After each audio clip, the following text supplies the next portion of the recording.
All right, I'm live. It's the 4th of July. Happy 4th of July to everybody.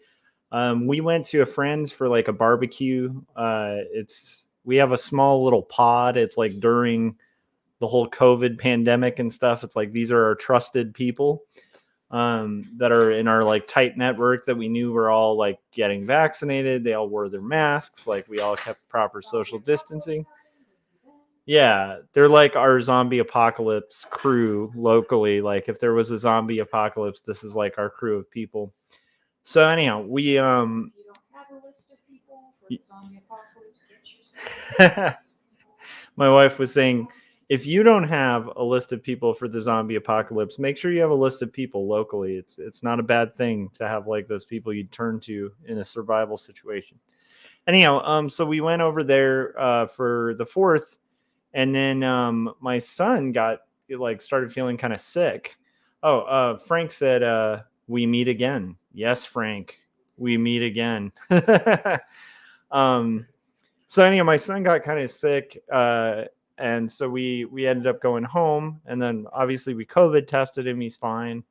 But he was just not feeling good. And a good sign is like usually when we go there, like his friends are there. These are like kids he grew up with and they like love it. So usually if he has to go, there's like this big production where he's like, I don't want to go home. Like I want to stay here forever.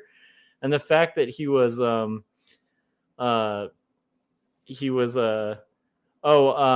Keith Harper said happy birthday, Captain America, aka Chuck Norris. I love it.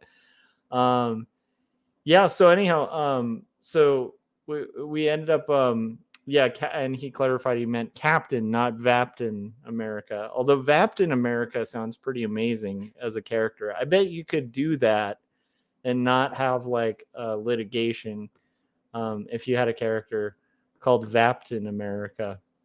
And maybe that character is like super vapid. I don't know. Jim Lujan said, I've got to know, does Maya approve of my title, The Night Eats Its Own? Oh, I've got to go check.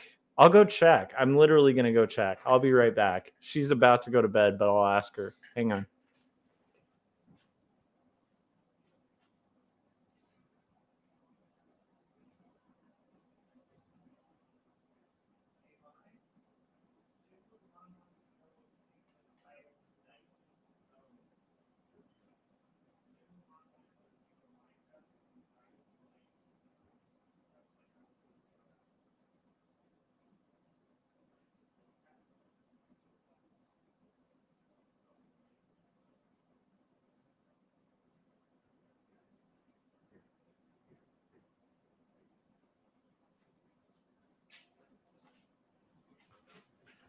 Jim, do you see what I do as a professional streamer? I'm joking. I guess I have gotten paid to stream. So I will say, I guess technically, like on a very stretched technicality, one could call me a professional streamer. But anyhow, I am so professional that I'll leave like 5 minutes of dead air to get your answer. So I just asked Mai what she thinks of The Night Eats Its Own, and it got a laugh. So I like it. She kind of chuckled. So, and I said, does it pass the test? And she said, yes. So I think you're good, Jim. Jim, I'm excited about The Night Eats Its Own. And I'm curious about it. And I hear you're going to be on Comics de la Muerte pretty soon to talk about it. And if you want to quote my bad pronunciation there of Comics de la Muerte, that could be another title for one of your cartoons. It could be guy who can't pronounce Spanish reads. Sorry, what? Did you tell him how you posted the Washington song? Oh, I should mention that. Okay, so before we're gonna get to drawing, obviously, and if you guys are new, the people in the chats are definitely like fans of the show, like friends of the Artcasters. Some of them like very personal friends of mine. But anyhow, for those of you who might be tuning in after the fact, I'm an illustrator, graphic designer. I've been an art director for 8 years. And then when I'm not art directing, I do this stream where I work on comics like my graphic novel, Jacob's Apartment, which you can buy from Graphic Mundi. I'm not going to do the pitch because we're already like 5 minutes in. So I'll just say it's like Eternal Sunshine of the Spotless Mind meets Ghost World. And then Two Stories, which is like our Crumb, but less creepy. But still creepy. So check out those two graphic novels. And I'll be drawing in a second. But before I get into that, I do want to mention a few 4th of July things before we get into working on Not Death But Love, the strange supernatural case of Elizabeth Barrett Browning, which I'm actually excited about getting into the next page because we're going to get them to Italy. Like they've been on a boat. The boat's been rocking back and forth. Elizabeth's not feeling so great. She just got some laudanum, which is going to help her sleep in Victorian times. They've managed to avoid all the jet skis and chaos, like getting there. And on this page that we're going to be working on tonight, it's going to get them to Italy, which I'm really excited about because it's a new location and it's going to be a little challenging to rough out. Before I get to that, though, I want to talk about 4th of July stuff. And maybe you guys can share some of your 4th of July go-tos in the chats as well before we kind of get into working. So one of them is there is a Brad Neely song that I recommend you all check out called Washington. And it's a Brad Neely song. And it is the Washington song. And it is amazing. It's amazing. And I posted a link to that on Twitter and Facebook. And then my other go-to is I always like to watch. I don't know if you guys, this might just be my age, but like I remember in the 80s when the Berlin Wall fell, they had David Hasselhoff singing, talking about freedom. And it is the most like cocaine filled, like weird, just trippy Americana moments, I think, in history where, the U.S. was like, okay, there's this big, giant thing happening for democracy across the country. We need to send David Hasselhoff there to really just sing about freedom in a lit up jacket. And he has like a piano. Like it's everything great about the terrible 80s. But even that moment actually feels like a Jim Lujan cartoon. But if you guys haven't seen David Hasselhoff at the Berlin Wall, check that out if you want to get all like America about stuff. And then also the Washington song anyhow. And then Frank did my pitch for me. He said, Josh found himself on the bridge, willing himself to jump. Will he jump? Find out after you pick up 2 stories. The catch is, I don't know if that's the best pitch because, I mean, clearly I'm here talking. So it's probably the fact that I probably didn't is my point. And then Keith said, I made potato salad for the first time in my life this weekend. I think that needs to be marked on some sort of historical timeline. It will be, Keith. And then 20 years from now, or maybe 100 years from now, there's going to be an indie cartoonist doing a story about your life, Keith. And they're going to say, and he mixed the potato salad. And then he's going to have to do Google searches for like an hour being like, yeah, but what kind of potato salad was it? And it'll be kind of similar to the searches I have to make on the comic I'm working on today. So anyhow, those are my 2 kind of go-tos, other than like, obviously, if you can have barbecue or whatever, and maybe a hot dog and some American stuff, like that's a wonderful thing. But yeah, so you're going to hear in the background, I live in a city that has legal fireworks. So you're going to hear a lot of fireworks going off in the background. And preferably, hopefully you're not going to hear a lot of fires going on in the background because I also live in the desert. So fireworks and desert and dry stuff that is just like fuel waiting to be lit on fire. Not always the best mix.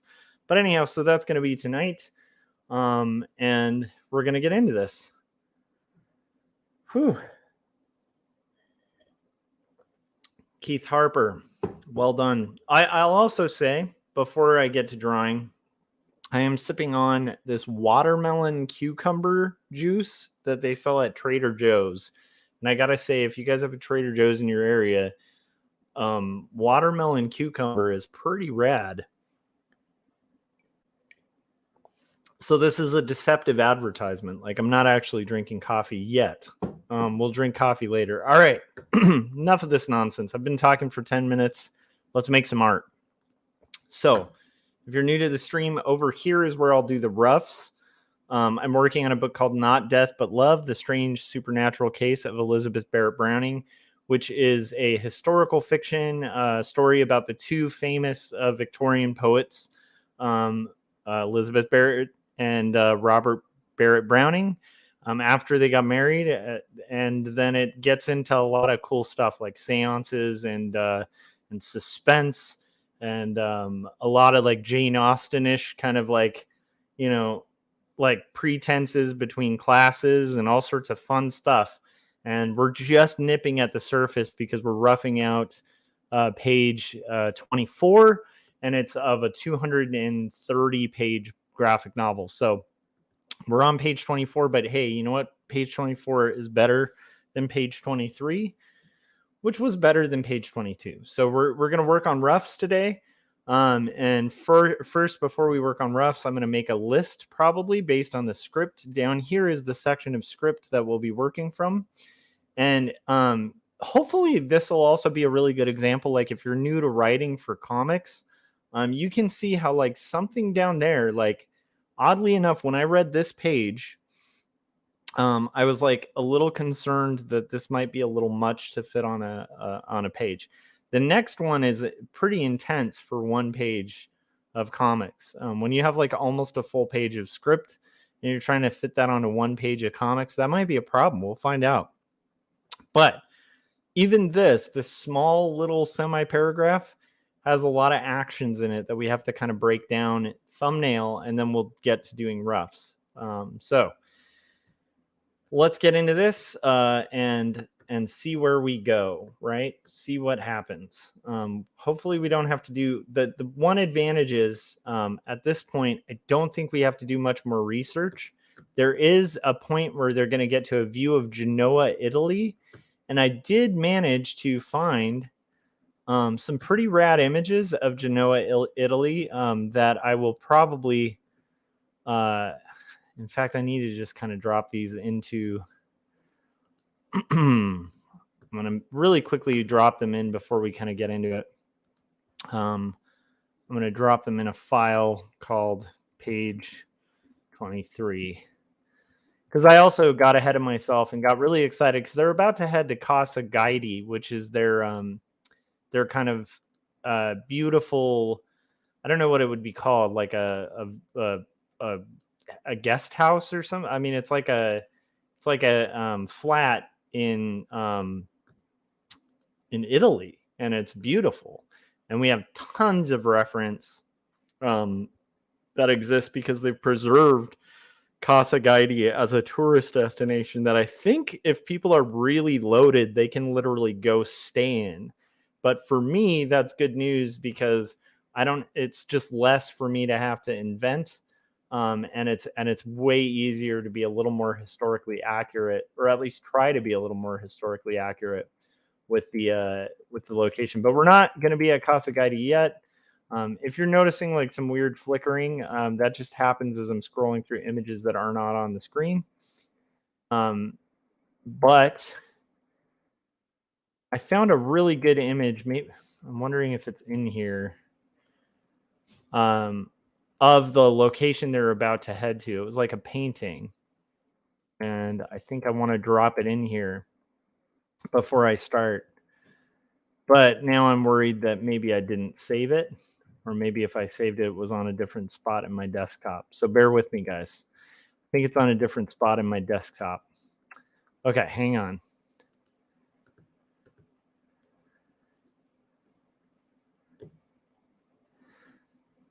You know what? We might have to just look it up again. But I don't think it'll be hard to find because it turns out it was a different writer that I'm going to blank out on the name of. But there's a different famous writer who was staying And it's funny if you look up like Victorian, like the Victorian era for this specific location, it comes up with this painting. So we'll research that because it looks like I didn't save it even though I was looking at it off stream. Okay, so now let's get into this. Let's break down the script. Let me make sure the script is slightly visible. Okay, so I'm going to highlight what we're looking at. So in the cabin. We're in the cabin still. Elizabeth lies in bed asleep. And Robert reaches down to gently wake her. So I think that needs to be 2 panels. So we're going to have one. Let's make our list. And I really recommend this, especially if you're struggling to kind of break down action in a script. And this is helpful even with your own script. So first, we're going to have 1 EBB. In bed asleep. And then we're going to have Robert 2. Robert gently wakes her. Here, I think I'm going to have Robert reaching.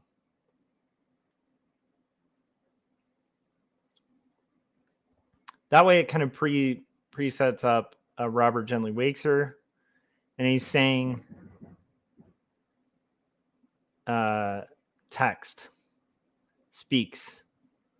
I don't need to retype it because I'm going to have to rewrite it anyway. But so Robert reaches down to gently wake her. There's something I want you to see. You know what? I think this needs to be 3 panels. Robert speaks to her. Okay. There's something I want you to see.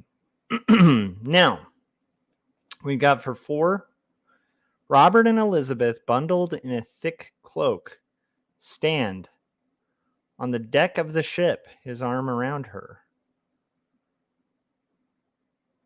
So here's my question. Are Robert and Elizabeth both bundled in a thick cloak, or is Elizabeth bundled in a thick cloak?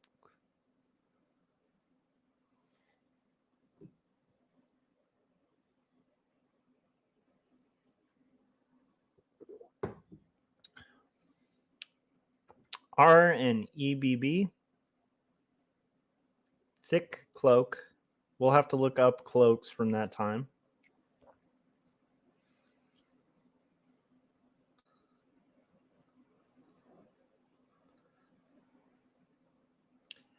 Keith said, not to get too technical, but is this page at 11 by 17 inches? If so, what do you have the blue line guide set at, if that makes sense? No, this is, let me see the image size. This is based on the sizing given by the publisher. So the final art on this is going to be 7 by 10 when it's cropped. But with bleeds, it's 7.127 by 10.247. And so the guides are showing me the safe area. This is for a verso page, so it's a left-leaning page. So you'll notice the far end of the guide here. I'll just draw marching ants on it. Like that area is going to be bleed, and that's 0.125 bleed. And then this area is a 1/4 of an inch safe area. And you'll notice the safe area goes all the way to the center. So this would be a left page. And what I do with the guides is I'll just copy the previous even page and the previous odd page. So I don't have to redraw the guides every time. But yeah, these are guides specifically sent by the publisher. And when all is said and done, what you're going to see is pages that are pretty much like 7 by 10. So it's a little bit bigger. The final book is going to be hardcover, which is really exciting.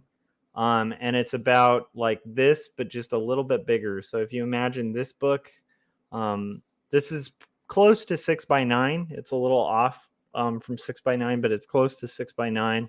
And then this is like 8.5 by 11, right? So the book will be like maybe about there, like that much thicker, and hardcover, which I'm really excited about. And West Margin publishes really beautiful books. And they're actually, I think they started as one of those kind of like boutique graphic art publishers that would publish like those kind of like high art, like awesome, like artsy books that you'd find like in the side of like a bookstore that are like, type geek books that are just have like beautiful printing and stuff. So that's West Margin. And then they branched out to like publish classics and some other stuff. And they happened to already publish work by Elizabeth Barrett Browning. And so they know how to market the Brownings. And so I think that's actually kind of an ideal publisher for what we're making. So did that answer your question, Keith? I hope so.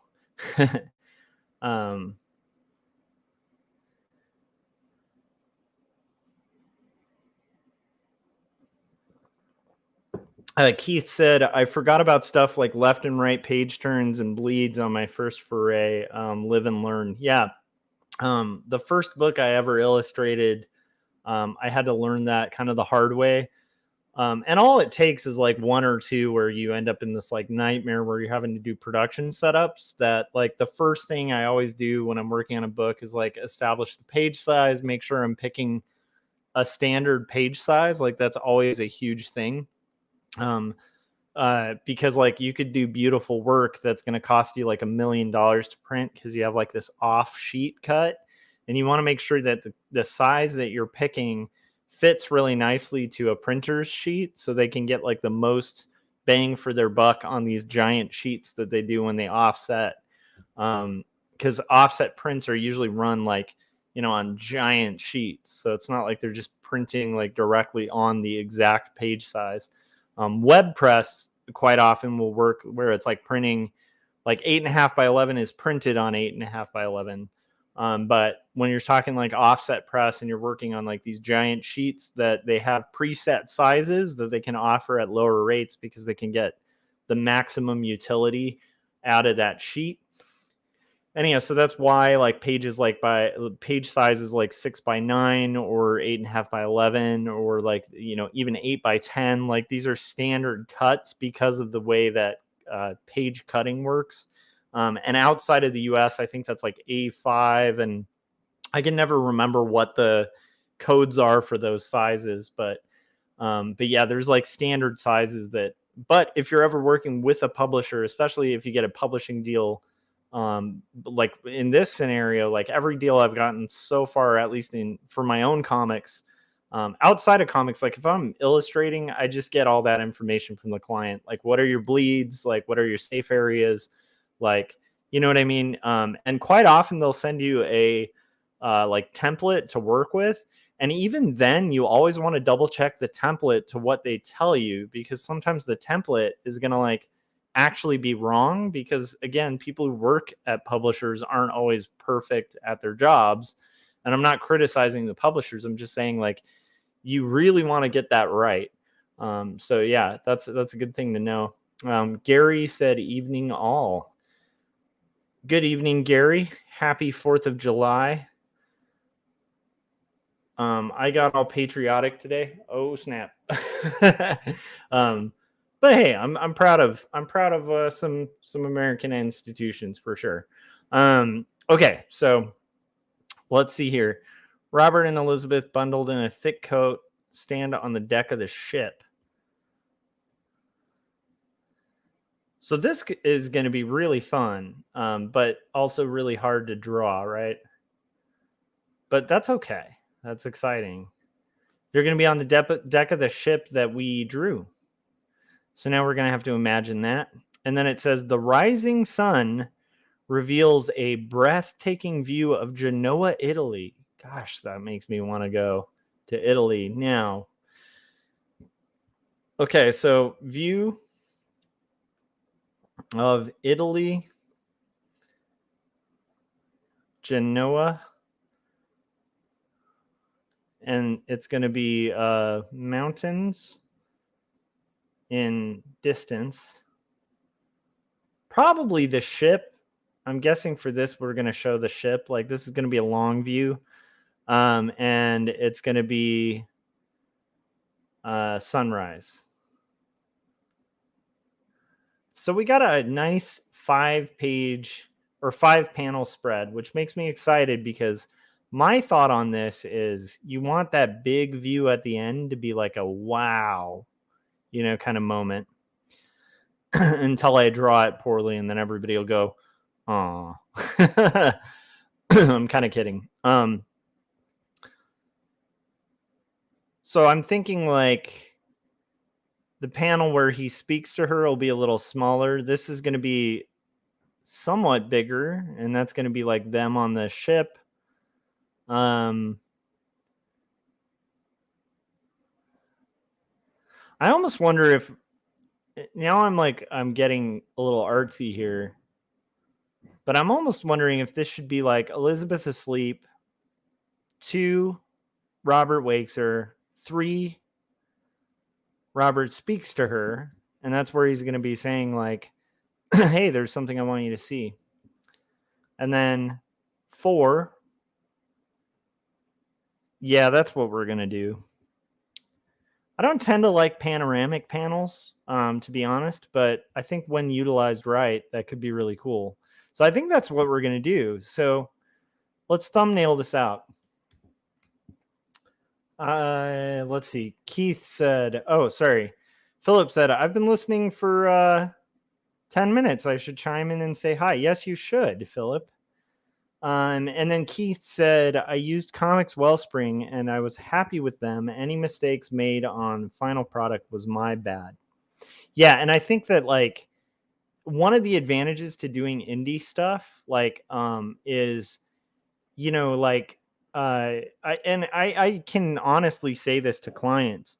Like quite often people will be like, well, what is the advantage of hiring like a veteran, a person who's been doing, graphic design or illustration for like 10 years or over a decade, or in my case, like going on 20 years. And like a huge part of it is like a new illustrator hasn't made all the mistakes that like a much older illustrator has. And so the advantage that you get with a seasoned illustrator or graphic designer is not only just artistic knowledge because they'll have grown on it, but it's also process knowledge. Most illustrators or designers who've been around for a while have set up art for silk screening, for offset printing, for manufacturing, like where you can actually set up art to be like, imprinted in metal, set up artwork in Pantones, set up artwork for CMYK. We understand how to work with an art setup, and most artists, like at least that have been in the field as long as I have, also understand how to set up a template. Like we don't rely on a printer's template. Like we can get the data from the printer and generate our own templates. We understand the importance of like safe areas for text, of bleed, of all of that kind of stuff. And the reason we understand it is because when we were new illustrators, most of us kind of didn't. And that's the point, is like, so when you hire like a kid who's like fresh out of college, and you're going to pay like half the price for as you would for like hiring a and I don't mean that kid isn't a professional, but a more seasoned professional. And you get like all the negatives of hiring a newbie. And some of that can be cool. Like you might get somebody who has like a fresher, younger take on things, and like that can be a real advantage. But the real advantage to getting a seasoned professional is they're going to know all the mistakes to not make. And one of them is setups. So it's like I've definitely, I literally like met with my publisher from Graphic Mundi, like at TCAF, and like even over drinks. Like one of her the kindest thing she said to me was that I'm one of the easiest cartoonists she's ever worked with, because like they'd ask for revisions, they'd have them like before they could even check them. And also all the file setups were like accurate. Like they didn't have to do a lot of correction. That makes their job easier. It makes your job easier. And then you can see why like professionals that have been at it for a while, like earn a higher wage. But that's not to belittle people who are new to this, because like that's the thing, like that's how you learn, is like, and this is my long-winded way of saying the advantage of doing indie comics or independent work or pursuing your own creative projects is you can learn these things without having to wait for a client to kind of learn. So learn, like even setting up stuff for like print on demand on something like Comics Wellspring and making a few mistakes on a couple prints, that doesn't cost you much of anything as an artist. It's just a learning experience, especially with print on demand, right? It's like a learning experience. You can kind of learn how to do those setups. And then the great thing is 2 years from now, if you get hired to do a comic for somebody and you're going to go through that printer, you know the whole process already. You've already been through all the errors, so you know exactly what not to do. And then you learn a lot of stuff, like the right questions to ask the client, so you're not wasting a lot of time. So there's all sorts of advantages to it, but that's one of the big ones, is like start hitting oh, that's a good point. Keith was saying, yeah, you're preaching to the choir. I've worked in video post-production for years, similar stuff, different video output codes, etc. Yeah. And it's like, again, like, video editing is a great example too, where it's like you've got veterans who like know their stuff. They know like what not to do, what to do. You have younger people who like, they always tend to have the advantage of like offering like a fresher perspective. And sometimes maybe they'll do things wrong in an exciting way that like guys who've been at it for a long time aren't going to do. But the thing you get with like a seasoned professional is like guaranteed results because they've been through the ringer. But my whole point is like the indie people have like the biggest advantage in this, because indie, like people who are doing their own independent stuff and their own creative projects are usually stretching beyond the boundaries of just the limitations of their job. And so like for me, before I started as an art director, the only reason I knew screen printing was just having a love and a passion for t-shirts. And then I happened to like build a business making t-shirts for people. But as I was doing that, I had to learn how to do like color separations and trapping and all sorts of stuff for screen printing specific, and Pantones and stuff like that. And so by the time I was like applying as an art director, I had like this whole wealth of knowledge that had little to do with stuff that was just handed to me, but it was more just like these weird interests that I had as an independent creator that then gave me knowledge that became very professionally helpful. So anyhow, I'm not like trying to preach to you in particular, Keith. I'm more just, it's just an interesting topic. And I would say like, hey, us as creatives, like when we're pursuing our own stuff, like that is the best, one of the best reasons to be like doing your own creative work, is you're going to stretch yourself beyond the limitations of your job. And that actually helps you have more value at your current job, as well as like any other professional job. So there is like a professional advantage to that. And now I'm going to get back to my roughs. I'm sorry, that just got me all passionate and excited. Thank you for that, just mentioning that. But I will say like, like be really careful about that formatting stuff when you start, because it's really good to get your bleeds, your crop areas, all of that. But also if you're starting and it's on your own project, it's a great way to learn and a great way to do it, because like by making those mistakes, you're going to save, future headaches. Okay, so we've got a view of Italy. Okay, so what were we doing for the thumbs? EBB is in bed asleep, and Robert's going to be reaching. I think on the last page that we thumbnailed out, which I have a printout of right here, because I'm old school and I like to print out my page flows. And this actually is a real good tip too. In fact, maybe I can show you guys real quick. As I'm working on the book, I'm actually printing it out. And then I face it so that it's laid out by spread. So like I can kind of get a rough idea of like what the spreads are going to look like. And that helps me keep track of like the left right thing as well. Which is really good to have like a book dummy as you're working on it. And then I'll literally do that with, as I do roughs, like here's the rough and the final, like right next to each other. but I can kind of see is like the page flow working for it, right? And that's kind of where we're at. So we finished a spread on that last one, and now we're on to the left side of the page. Oh, awesome. Keith said he appreciates it and said it's good to hear my advice and experience. Thanks. Yeah, and the weird thing is, like, a lot of it, I always say this, but it's like a lot of doing art is you don't really get better. You just get better at like recognizing mistakes, and that makes you better. I don't know if that makes sense. Okay, EBB is going to be in bed. Oh, I was going to look at that page. Getting all excited here. Okay. So we saw Wilson in the last panel. I think Wilson's going to be out of the picture on this page. So it's just going to be Robert. And we're going to have Elizabeth asleep. So she's probably going to be sleeping in bed. And maybe we'll have Robert here kind of reaching from his chair. Because he's been on the chair and she's been kind of sleeping. But I want to give it like a sense of time passing. So it's sunrise and we have like windows.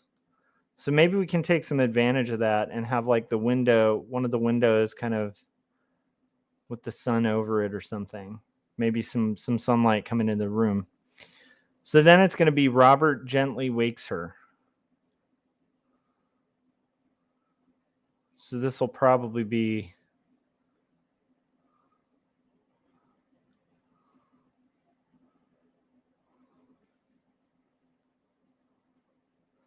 him like kind of have her looking at him. This is a thumbnail, guys, not a rough. So we just need like the basic info.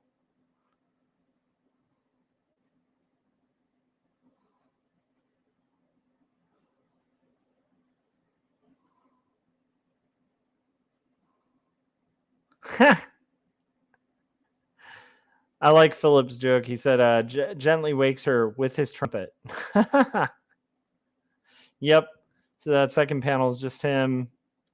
He's got a trumpet. It's going to be like this. She's going to be like, oh no. Gently wakes her. And there's like, music notes just blowing through her head. No, I'm just kidding. I like that idea though. That'll be in my Victorian jet ski comic, Philip. Okay, so now we've got Robert speaks to her, and he's going to be saying, "There's something I want you to see." So this is going to be her. I'm going to try to keep her on the right, him on the left. I crossed the line a little bit on the last page because I felt like it was sort of necessary. There's a lot of complicated movement happening and people moving across.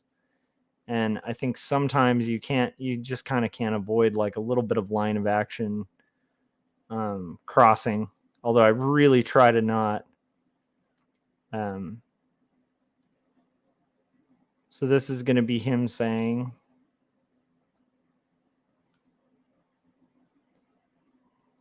and he's got this kind of interesting neck beard. We'll get it a little more specific.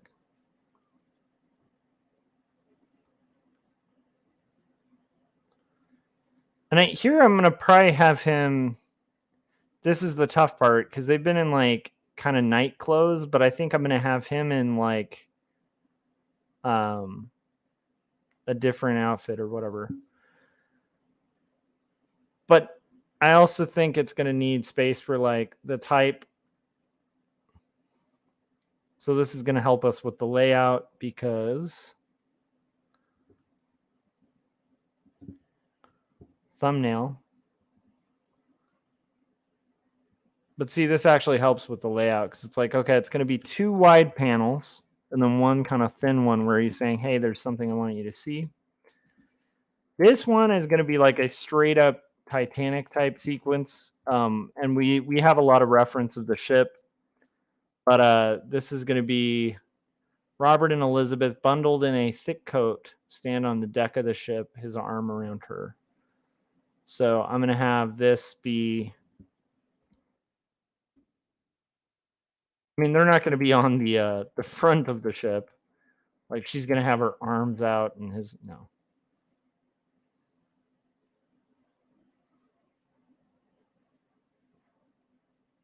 But this is going to be them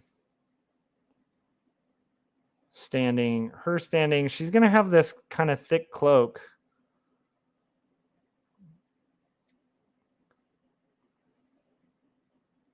I think I'm going to have her have the thick cloak.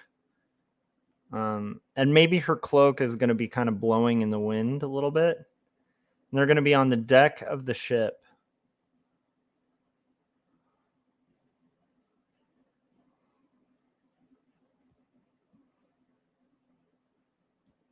How are we going to know it's the ship?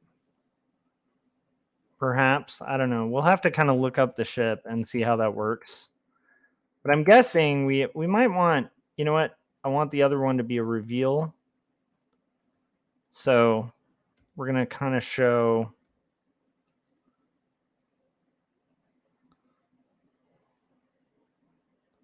Maybe it'll be from a little bit behind. How to think about this.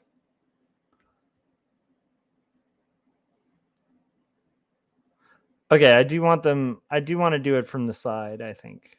So I want it to be Robert, Elizabeth. He's got his arms around her. But maybe we'll kind of see a little bit the front. Yeah, and then kind of the cloak or whatever. This is a thumbnail again. And then maybe it'll be the deck of the ship.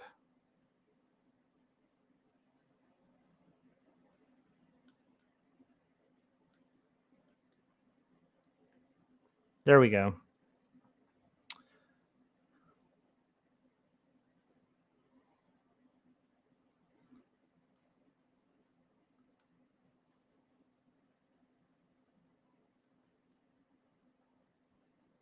And then we're going to have our big reveal where we see the ship, maybe like a little overhead,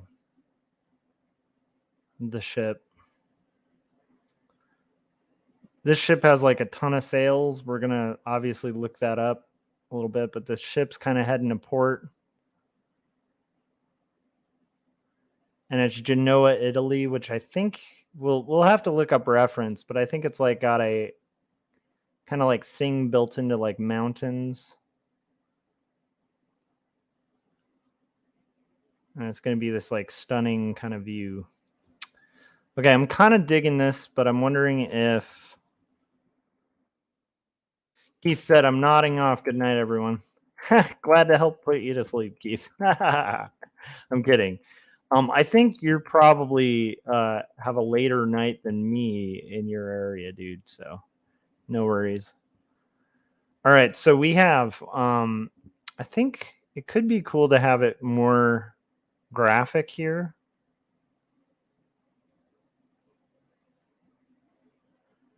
Have them on the deck of the ship. Just trying to think of a way to do the deck of the ship here.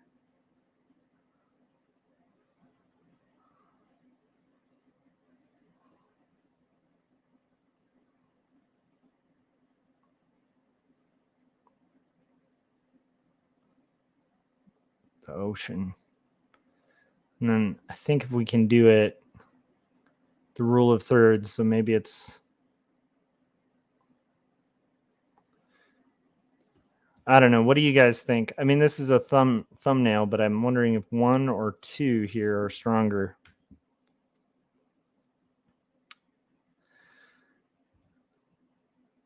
I kind of like...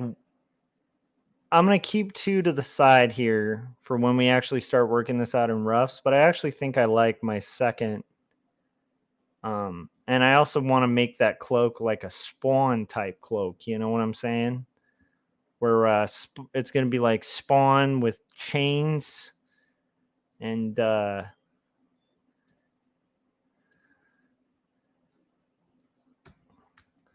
but I might do some of that like McFarlane, like, you know, cloak floating in the wind kind of. I don't know if I'll do anything that crazy, but and obviously I'm not gonna, you know, probably do it to the level that Todd could do it. By the way, I might make jokes sometimes about Spawn, but like Spawn was a comic I was obsessed with as a kid. I still have Spawn #1 signed by Todd McFarlane, sealed and signed. It was one of my most treasured possessions as a kid. And I think I read Spawn for like 50 issues or something. It was crazy. So no hatred for Spawn. It got me into, I think Spawn introduced me to Dave Sim. And Cerebrus and stuff. Okay. I might be crazy, but I feel like Spawn might have even been what got me into Alan Moore. Anyhow, whatever. Okay. So we're going to call this Thumb. And then we're at about the 46 mark. We've got our thumbnail. Let's get this, and then we'll take a very brief little break to do a trailer. But first, I want to get at least the borders worked out. Now that we have our thumbnail doesn't need to be that big either. I can understand it at a very small size. Okay, so now I'm going to work out my borders.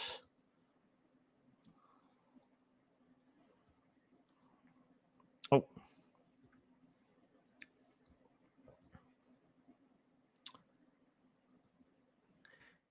How is everybody doing tonight, by the way? I hope all is well. I hope you guys are making progress on your own creative projects.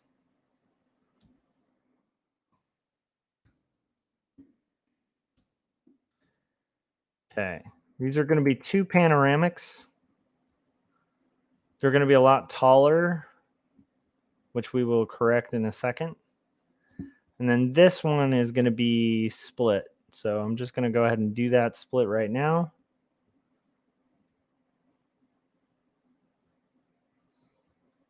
And I try to kind of approximate a bit of the look. Some of this is more for my publisher than myself. But it doesn't hurt even when I'm doing like fancy panel borders. If I can kind of roughly give them a vibe of what that's going to look like. With the kind of fancy panel borders, the fancy pencil borders.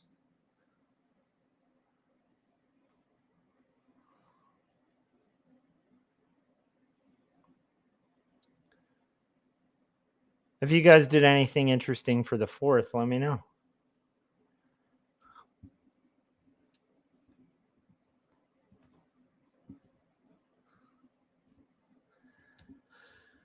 All right, so we got our 3 panel. I know that I wanted this to be a little thinner.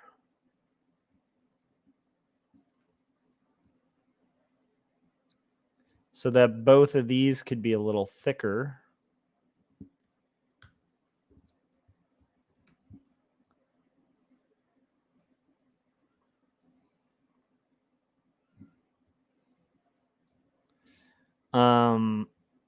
I know that this was going to be a little. This one's supposed to be slimmer, so I'm going to do this so we can leave that big wide shot at the end. So it's going to be like from small to tall to taller.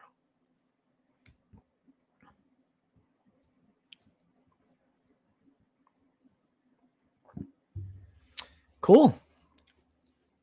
All right, I'm moving my thumb over here.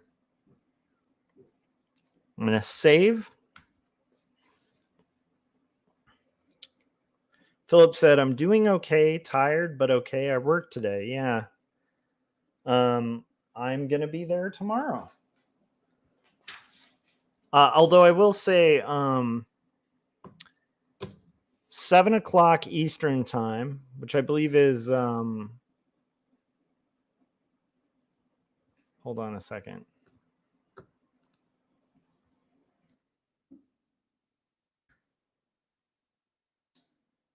Right now it's 1:43 Eastern time, so that's 10, 11, 12, 1. So it's a 3-hour difference. So 7 o'clock Eastern time, which will be 7, 6, 5, 4. So 4 p.m. Pacific. I will be on Comic Book Club, which I'm really excited about. So I'll be appearing on there and talking about Jacob's Apartment, and I'm hoping it goes well. It's a live show, but it's a podcast that I really enjoy, where they review a lot of comics. They have a lot of really good artists and writers guest every week. They were kind enough to have me on a while ago about 2 stories, and it's a really good opportunity for me to share a little bit about Jacob's Apartment, as well as just be on a show with like 3 really hilarious guests, or not guests, but hosts. And they're very funny too. Like I would say they have like a really good, like kind of comedy dynamic. And so I'm excited about that. But so tomorrow I'm doing like most of a full day at work, but I will be leaving my work a little bit early so that I can make it to that show. And if you guys are around at 7 p.m., make sure you're following me on the social medias and all that fun stuff. And I will obviously be sending out a link when I'm about to go live with that. That being said, we're going to play the trailer. We're playing the trailer. And then from the trailer, then we're going to, after the trailer, we'll get back into working on the roughs. And I think the first 3 panels, we don't have to do a ton of research in order to execute. The 4th panel, I don't think we need a lot of research to execute. The 5th panel, we're going to have to look up that picture of Genoa, Italy. And I know it exists. I know there's a painting from that time that will be a really great reference. But we're going to get into that in a second. For now, here is the trailer for Jacob's Apartment. And I'm going to get a refill of my coffee so I can rock this business. But we will probably get this rough done tonight, and hopefully not super late. So here we go.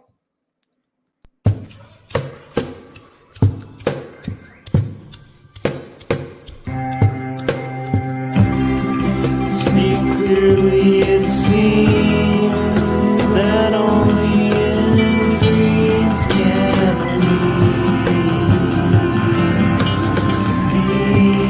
these things we've seen and walk around breathing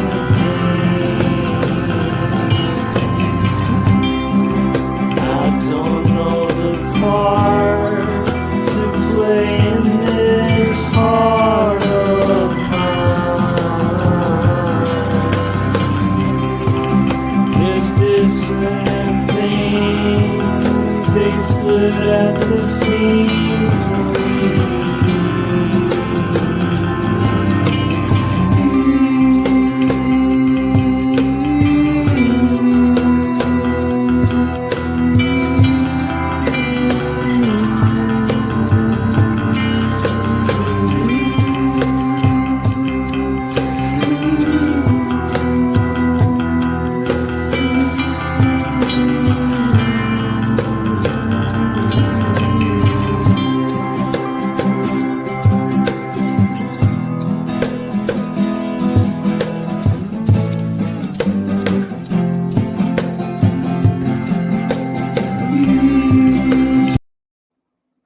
All right, we're back. I have my coffee, and we are going to pull up what we need to make this a reality.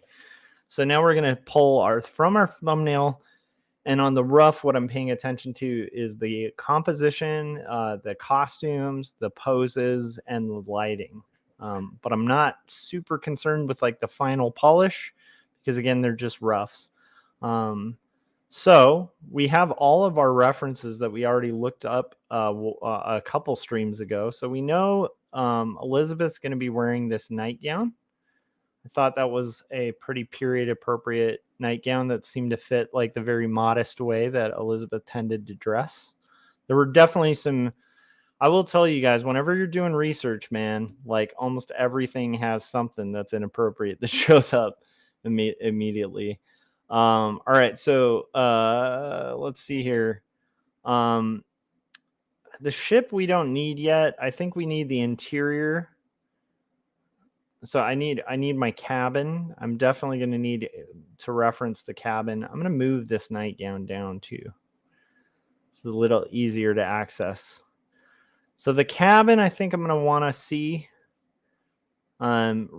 Basically, we're having Robert kind of sit in the corner, the left corner in front of that drawer. He's set up a station where he's keeping watch over Elizabeth because he's a romantic fella. He's concerned. She's like really seasick and on this long voyage, and she's a little freaked out about it. She lost her brother at sea. I love the kind of humanity of this story too, where you really start, I don't know, for me, I've started empathizing a lot with these characters. I do not need her maid. That's good. It's not good. I like Wilson as a character. It's just like the less characters I have to draw, the quicker this goes. But I still, never at the cost of quality. But hey, if I don't have to draw like 5 characters tonight and just draw 2 and focus on those 2, that's super fun. Okay, I know we have Robert's kind of nightgown type thing.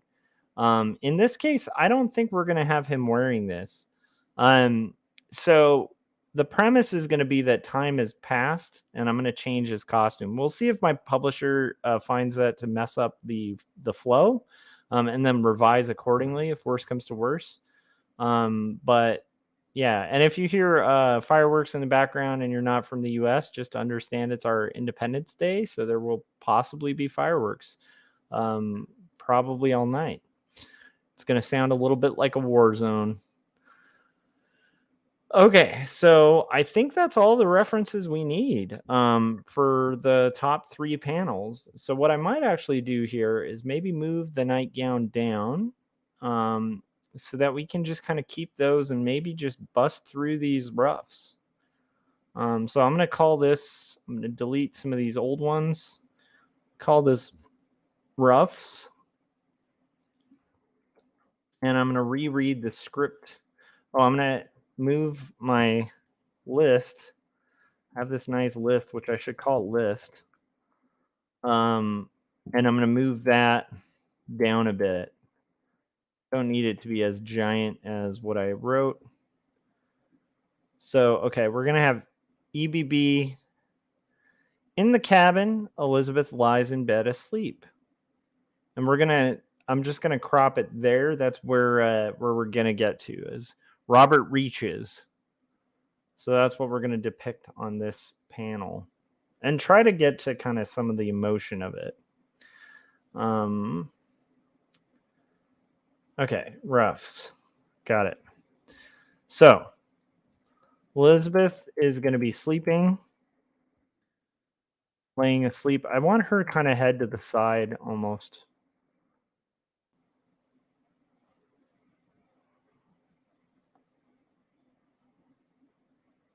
Like she's relaxed a little bit at this point. Like she's actually asleep. Because before she was like kind of sleeping, but like really tense and just needed to get,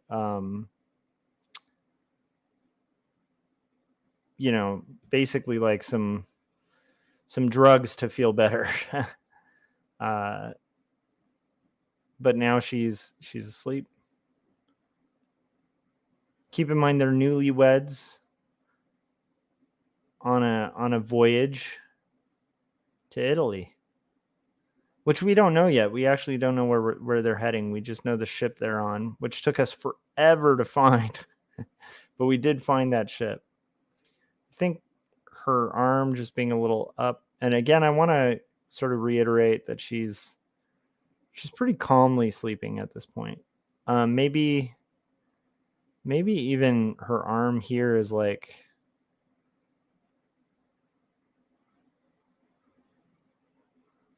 I was going to have it up, but I think I'll have it to the side, but very like relaxed, you know? So she's sleeping in this bed.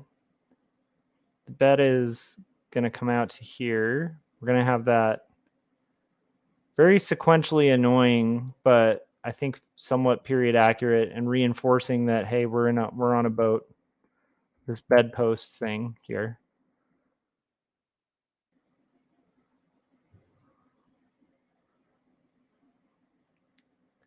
And then we're going to draw the post. Robert is going to be here, reaching over to her to wake her up. So his arm's going to be hovering. So right now he's reaching over.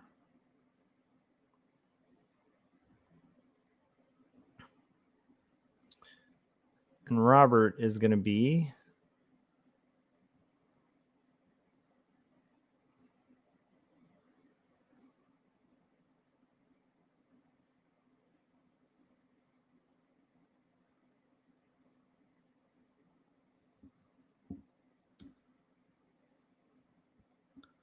on his head tilted down a little bit.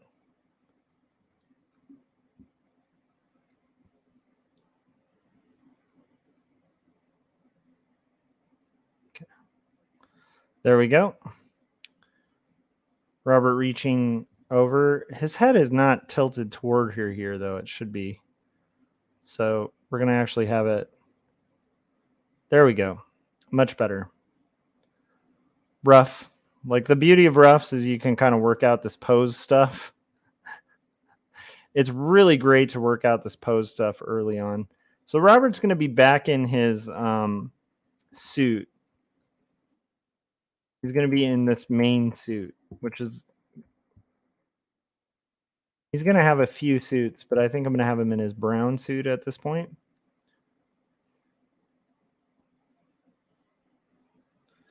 And I'm going to have the chair here that he's like kind of sitting in. It's not like a very particularly nice chair. And he's Victorian, so his coat is going to kind of go over the chair. And I think I'm going to have his arm back so you get the sense that he's really eager to wake her up.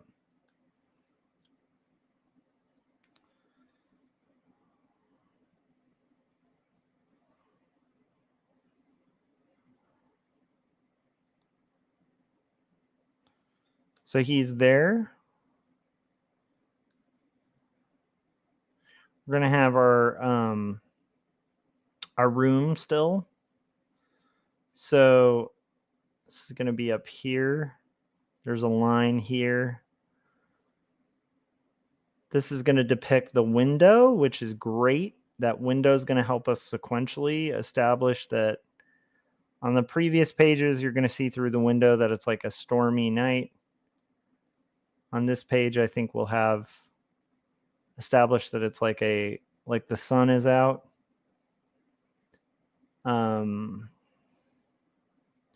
Here's the lamp, which will probably be off. And behind him is stuff we're not going to see, but it's mainly that drawer. And then here we're going to have that lovely little porthole. And again, another window that can kind of reinforce that it's daytime. And the floor is just kind of a boring carpet. So, okay. So now let's think about lighting. So I want it to be brighter. So the sun is out.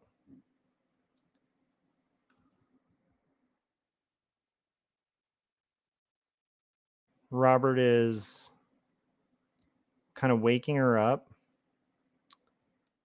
She is going to be getting cast with maybe some sunlight.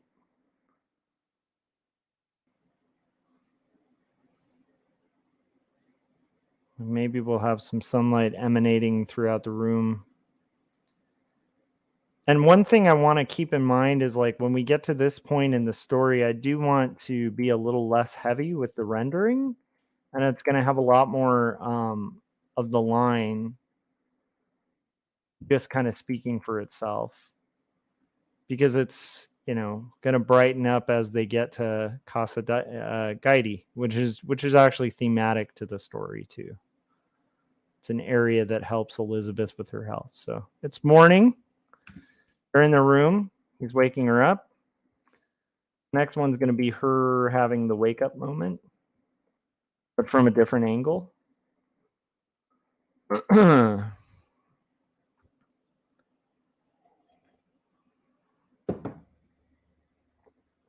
we're going to have Elizabeth here.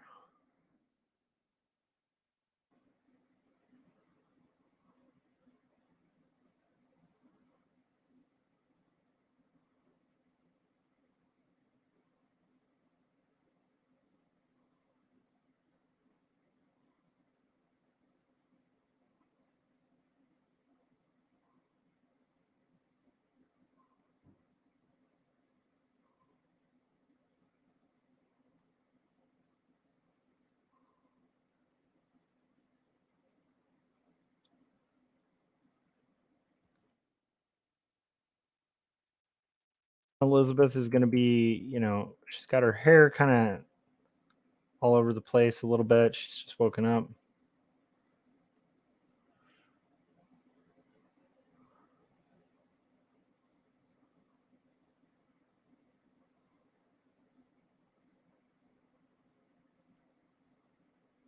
And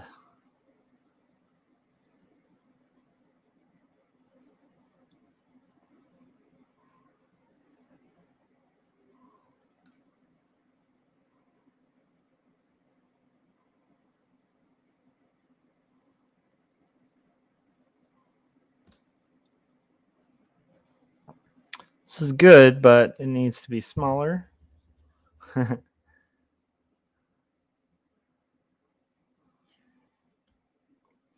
And she's still kind of waking up, so, you know, it's really things. Maybe her hands up a little bit. Like, what is going on? But not like, you know, startled.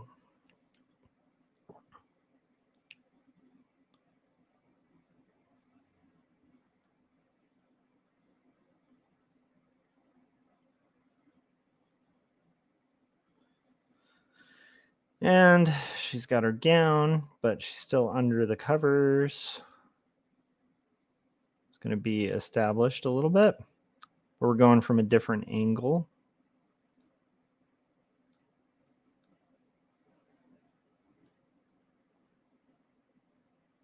And I think I still want to shrink her down just a little bit more, because I want enough space for Robert to be kind of waking her up. And then Robert is here.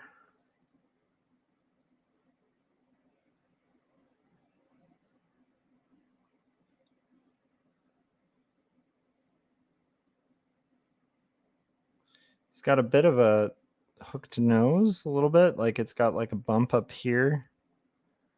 I'm trying to kind of depict that, but not make it too crazy.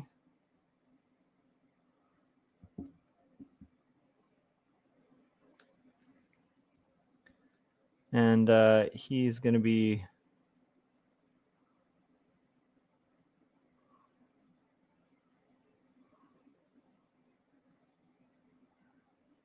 Man, I need to loosen up. I'm drawing real wonky right now. Okay. So it's going to be that.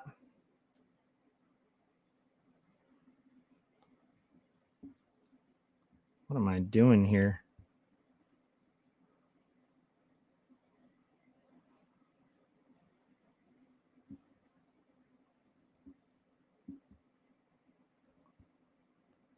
I like the idea of it being a little more... Come on.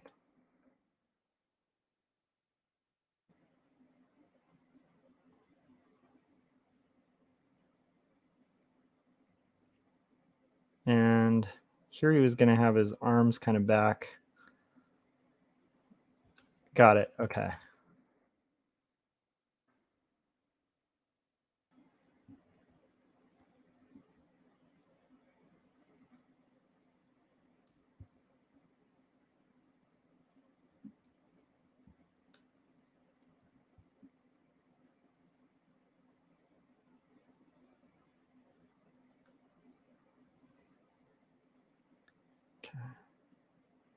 This actually works.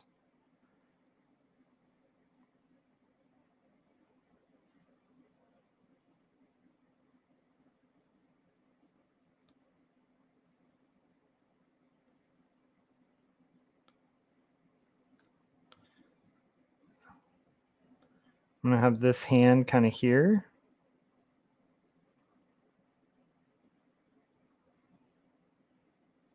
Sort of working out this, the logistics on this.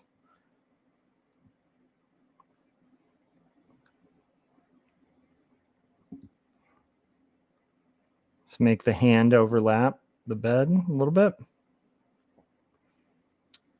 And then the chair just back here. And then we're going to have our kind of there's like a tea kettle that we were going to have on there.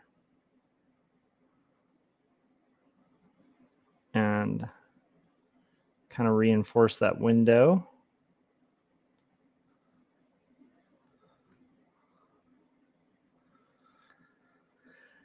And here will be that same space. We've got like this.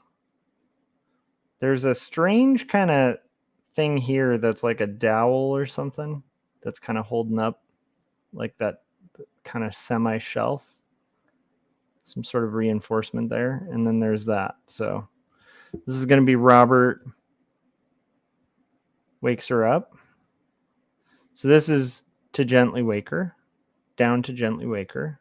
I broke that into 2 because I thought that's going to look a lot more gentle than if I just had him like kind of shaking her awake. Although I do like Philip's suggestion of a trumpet. I still think that's pretty darn classic, man. That might go down in like Night Gang history. And if you guys are watching right now, congratulations, you're in the Night Gang. We have a Night Gang, and we are pretty intensely working at night. The majority of times I'm able to stream are pretty much my window to work, which is often, starts at like 9 p.m. Pacific, and then sometimes we'll go till about 2. I used to go later, and my wife very rightly pointed out that I need to have a hard out at 2 because otherwise I am not functional the next day. And obviously we want to do comics, especially comics that we're professionally obligated to get done. But yeah, not at the cost of my life or my livelihood. Okay. So now we're going to do here is going to be Robert saying, there is something I want you to see. So this is going to be the text. There is something that's too little of space. Yeah, Philip said, LOL, the trumpet can go on an outtake page. I love it. There is something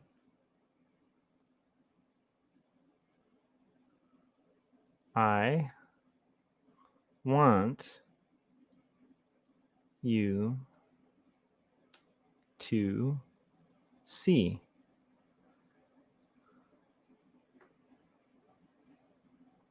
Okay.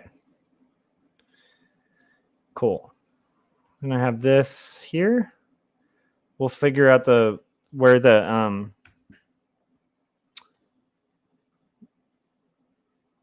tail is gonna go for that speech bubble in a second. And I like this. Robert's just excited.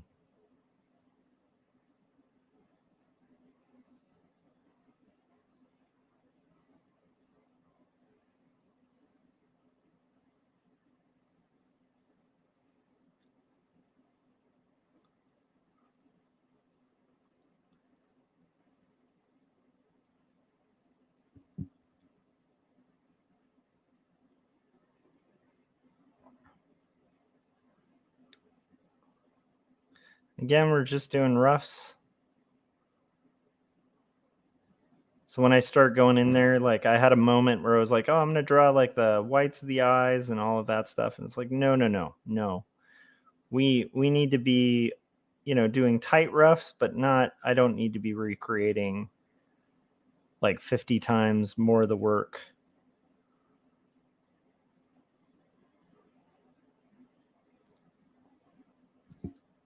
Although I will say those eyes are really far apart. Okay, so here's Robert. He's going to say, there is something I want you to see. And I want him to be saying, ah.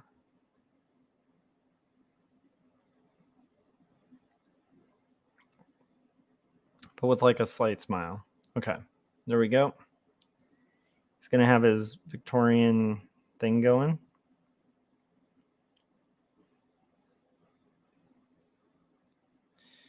And his arm is here.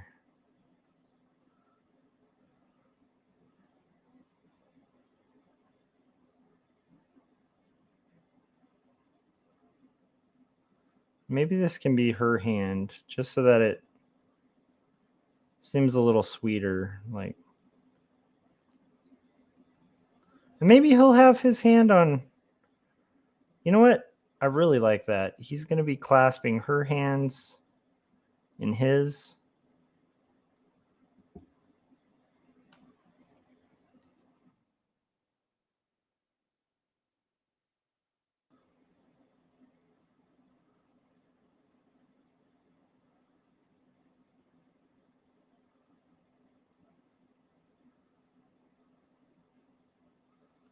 Okay, I think we've got Robert's pose here.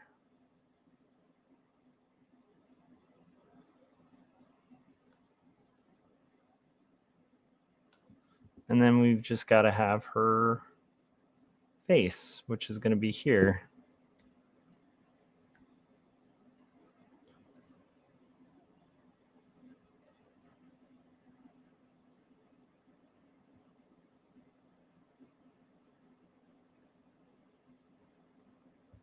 She looks too concerned.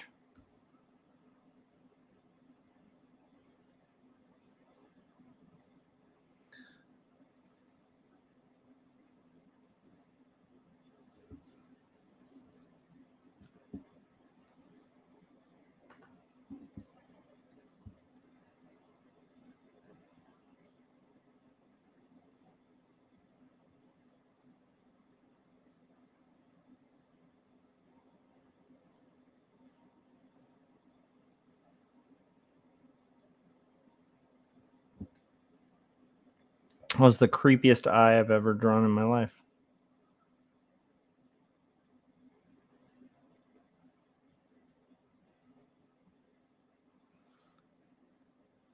And she's supposed to be kind of like just waking up, so her head is a little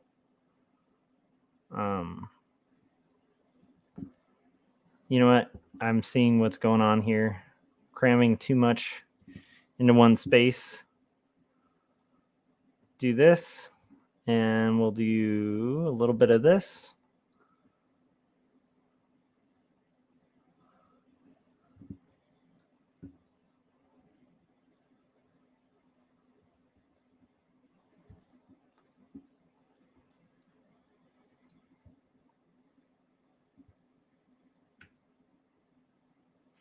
This is just a good way to work out compositions early, you know? So we're going to have like her kind of wild hair in the foreground. I don't like that. We're going to need that to be more like this. And then we're going to do a little bit of this with her reaching. So that'll look more like it's her hand. So then we're going to have the light coming through here. Very rough, but still tight enough rough to where I think people can understand what's happening. Okay. So then Robert is from this angle. So we're going to see that window. I think that's a great idea to have the window there. And we're going to see a little bit of the sun, maybe some ocean. And then here is going to be that tea kettle. And probably going to cut off there. Here is going to be the corner. Going to be a little bit of kind of stuff going on here. We'll also have some stuff going on up here. Here we're going to have just the reinforcement of the ship, those beams that are on the roof. And I think we have like I'm guessing that's kind of a blank wall. This is going to be like another blank wall kind of thing. But okay, now we can establish some lighting. Robert's hair is very dark. Her hair is almost black.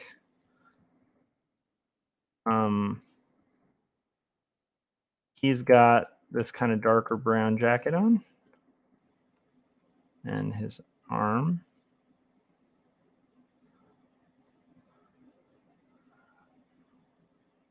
But also it's a little bit lighter because of there's a little bit of sunlight hitting. So then we're going to have that kind of pouring through the room.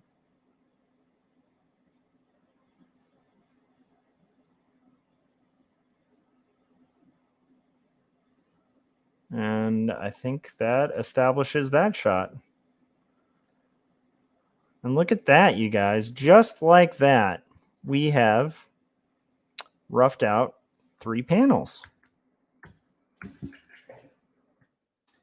Now it's on to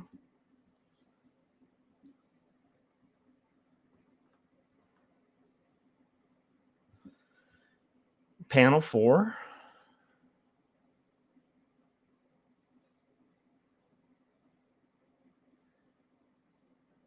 And as a reward for finishing those 3, I think I'm going to step out for a second.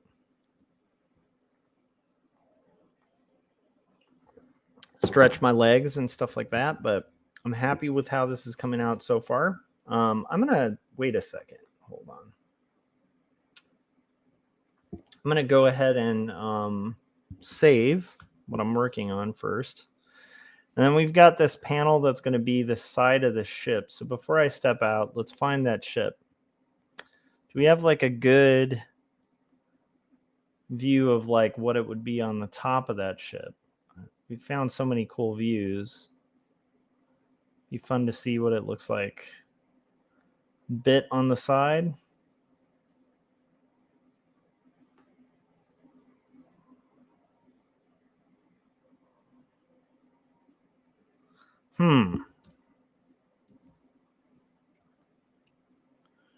We might just have to kind of make it up a little bit. But if we make it up, I think I want it to be... let's see.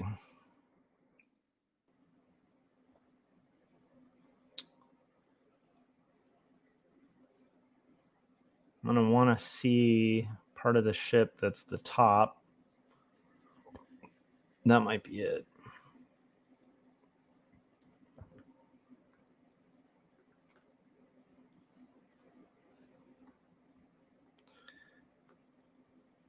Like, I almost want to like think like, what does it look like? Okay, so it's from the front of that ship.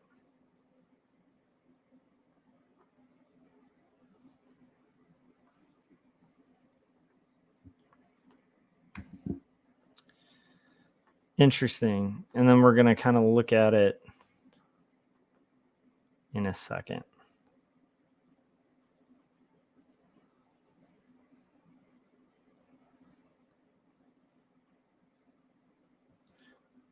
Okay. So we're going to get back to this in about like a minute. I'm going to go ahead and let's see here. Oh, we need to research something real quick too. So let me see here.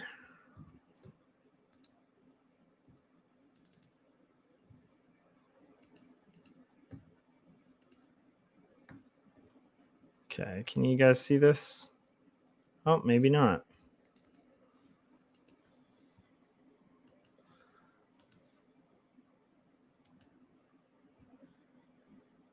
Okay. Let's try this again. Can you guys see this? Yes, you can. Okay, so let's type in Victorian women's cloak images.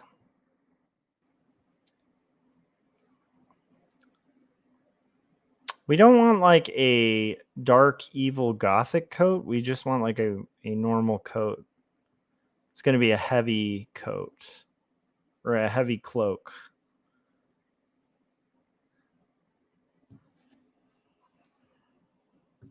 Should it be this? That looks insane. You guys see that?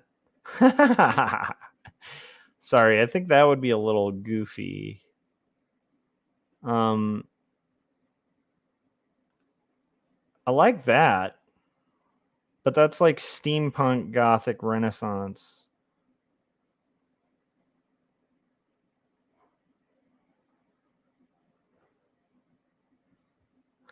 Let's just check out. Let's see. Elizabeth Barrett Browning cloak. I doubt there's going to be a cloak. It was worth a shot. I mean, there is this, but I think that's more of like a coat.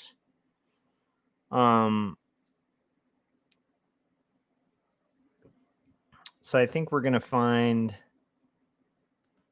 cloak.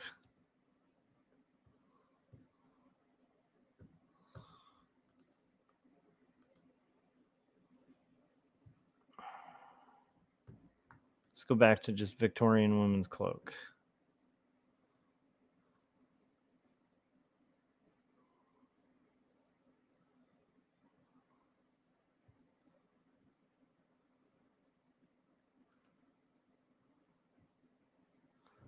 Okay, this is a little better. And we want a cloak. I mean, a cloak isn't hard to invent, but hey, if we can have like a little bit of accuracy, it's not going to hurt.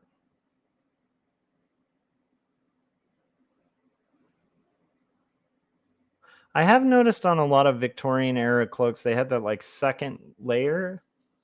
Sticky Art said ATO. I don't know what that stands for, AYO. But I do know Sticky Art has done raids in the past. And then Kyujin Comic Art said hello. How's it going, guys? I know you guys raided me a while ago. I don't know if you're all coming from Sticky Arts community, but I appreciate it. And I kind of like the ATO. AYO. I thought that was a special code. Is it? You got to let me know. Ayo. I'm digging it though. Oh, like Ayo. I like it. Oh, so you were trying to do aloe. I get it. Well, anyhow, I appreciate you guys stopping by. It looks like we got a raid from the Sticky Art community. So my community, obviously you guys should probably be subscribed to Sticky Art. He's got a cool art channel as well, which with like way more followers than I do. Oh, I like that. I like that, Sticky. He said, "Hey yo," which is kind of awesome. But anyhow, you guys should all be following him, but also my community. Say hi to Sticky's community in the chats. We're researching Victorian cloaks. It's an exciting time for. I'm trying to find a good Victorian cloak to have Elizabeth Barrett Browning wearing, but I want it to be kind of cool, but I also want it to be fitting for the period. And so I'm kind of trying to find like a long cloak that sort of feels like that era. And I think that's it. I think a Tasha Tudor plaid would be really rad. Maybe hers won't be plaid, but maybe it just follows the same pattern. And then we're basically looking up a lot of references to make roughs for this page. So for those of you who might be like just hopping in, I'm a graphic novelist. I've done 2 graphic novels. Jacob's Apartment, which is kind of like a, here I'll show you guys. It's a comic done in the vein of like it's if you took like Ghost World and mixed it with Eternal Sunshine for the Spotless Mind, and it's written and illustrated by me, and it just came out from Graphic Mundi like about a couple weeks ago. And then I also have this very confessional slice of life autobio comic called 2 Stories that talks about my life dealing with depression as well as caregiving for somebody with panic disorder, and it alternates between 2 styles. And then what I'm doing here is basically working on roughs for a comic book called Not Death But Love. That's like a Victorian era historical fiction graphic novel. And so what we do on the stream is usually I'll work on building pages. And let me actually take these out. So I'll because we finished our research, but I'll basically work on Photoshop building these roughs, and then from the roughs we'll go to final. Let me show you guys what the final looks like if you're still here. The final pages kind of end up looking something like this, and I usually work on these on stream as well. But let's see if I can I'll pull up like page 19, which we finished a couple days ago. So it you know, as I'm live streaming, we'll go through all the iterations of this process where we'll go from like, you know, a rough to like this panel border, and then to like really rendering it out to adding flats and kind of having a finished page. And so we're going to do that for 230 pages, but I appreciate anyone who's interested in subscribing or following. And Dave Reed said that's awesome, both your books and cloak research. Yeah, it's kind of a fun comic. It's about the Elizabeth Barrett Browning and Robert Browning, and kind of this untold story that's based on their letters that we're doing. My sister and I are doing for West Margin Publishing, and it requires a bunch of intense kind of historical research. And then some of it's just like fun historical research, like, hey, I want to pick a cloak. What cloak would look cool? So right now we're going to do this scene where they're on the top of this ship. And we have our thumbnail, which I have down here. And we're kind of working from there. So I need to build out this scene where they're going to be standing on the deck of this giant ship that we ended up finding. Yeah, so anyhow, welcome, guys. And yeah, appreciate you guys watching. All right, so what we're going to do right now is play a trailer for 2 Stories. I'm going to get a refill of my coffee, and then we're going to rock the 4th rough here. So yeah, here we go.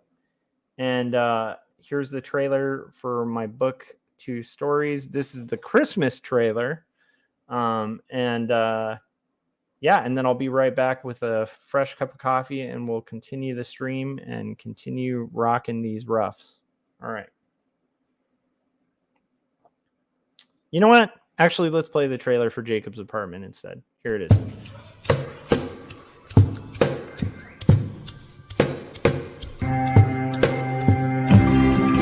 Speak clearly, it seems that only in dreams can we be these things we've seen and walk around breathing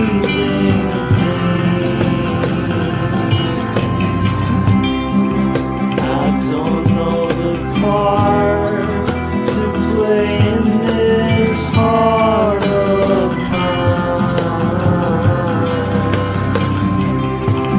There's dissonant things, they split at the seams.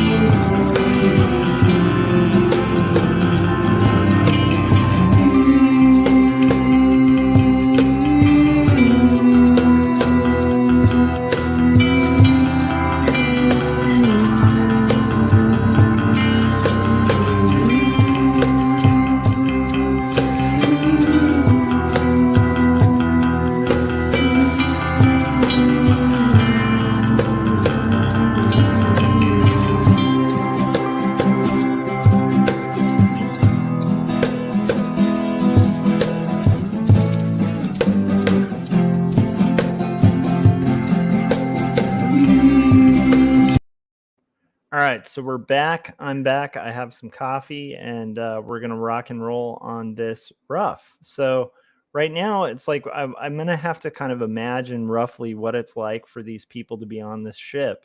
I'm gonna start with the Robert pose, Robert and Elizabeth pose, and I think that'll be probably the easiest, and then we'll build out the ship from there. I want it to be kind of a side view of them, and I want Robert's head to be kind of like facing down. And maybe his nose almost like over her head. I think that would be like almost like it's a very like romantic part of this story, where they're going to be kind of gazing ahead. Although maybe his eye should be like kind of faced forward a little bit more. And yeah, we're just going to kind of sketch this out. I'm looking at Robert's face here for the rough, and we have all our references pulled and stuff, so we should be good to rock and roll. I'm kind of curious to know, like, if anybody's still here from the Sticky Raid. You know, are you guys all artists? Like, let us know in the chats, like, a little more about you and your community. I'd love to hear it. Generally, like a ton of people in here. You know, I know Philip was in here.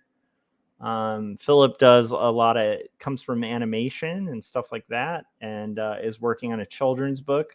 Keith Harper is a cartoonist in his own right, and he's a badass.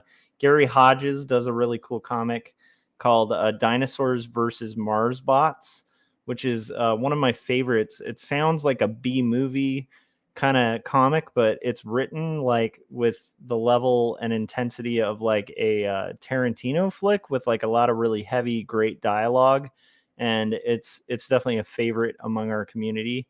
And so like we got a lot of artists here that kind of hang out on the stream, and I'm kind of curious. You guys do art? Let us know about your art and what you guys do. It's always fun to hear. Dave Reed said, digital artist myself and doing streams. Awesome. I love it. I love like the YouTube art community for sure. And I think enjoying it a lot. I'll be on Comic Book Club tomorrow, which I'm pretty excited about. It's a podcast that I really dig that interviews and talks to people about comics. And I'll be talking about Jacob's Apartment on there, which is the comic that I just did a trailer for. And I was almost like getting his posture wrong here. I want him like facing kind of chest forward a little more. So we're gonna redo that a little heavier so his chest can be out a little more. Okay, let's redo his posture.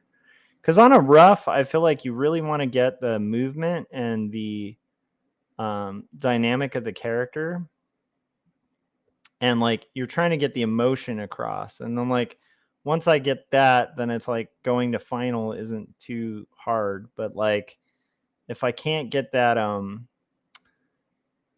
that kind of moment with him, like, you know, and again, this is supposed to be a romantic pose, so he's going to have his arms here, kind of around her.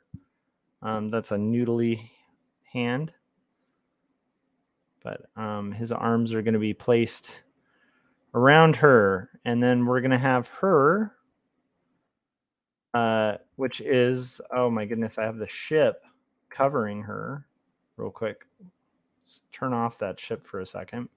So that's an actual bust of Elizabeth. And I kind of want her head like back here. So her head is going to be here, sort of looking forward with her crazy curls. That's one thing about Elizabeth. His arms might be a little too high up, but I think that actually works. And she's going to be looking forward.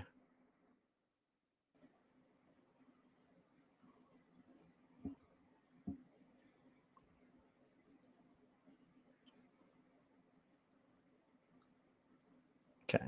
So here's Robert.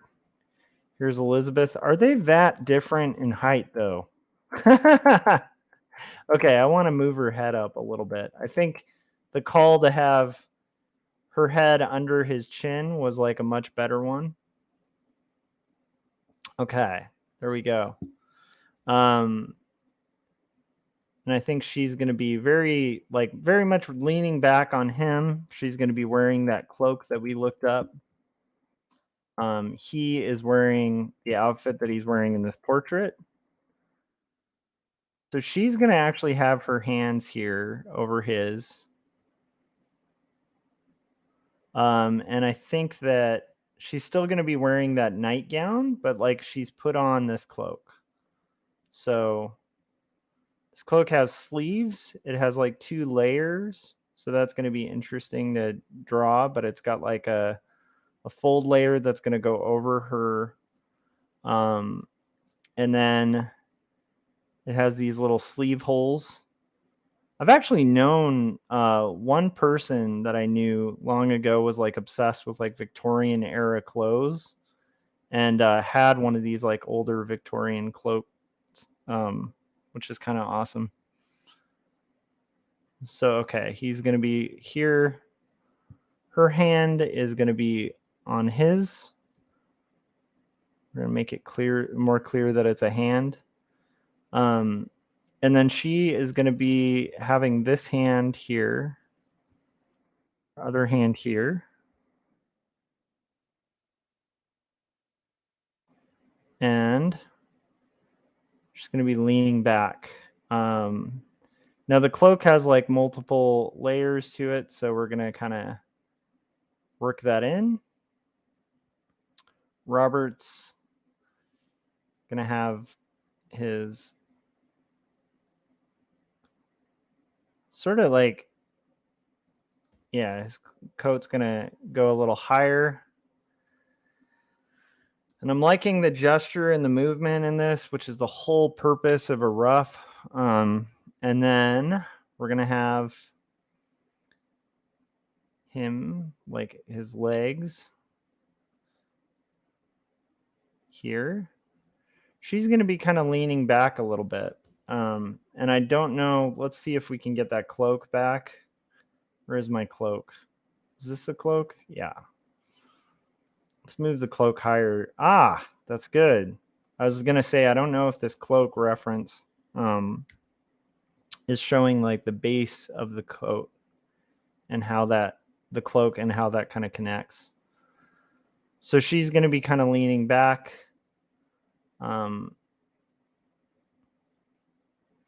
And Robert is going to have 1 foot back here because that's an awkward posture to be like leaning back with. And then Yeah, in all honesty, he'll probably like reach about there. So now we've got this where they're both going to be sort of there on the deck of the ship. And they're about to head to Italy, and we've gotten them closer.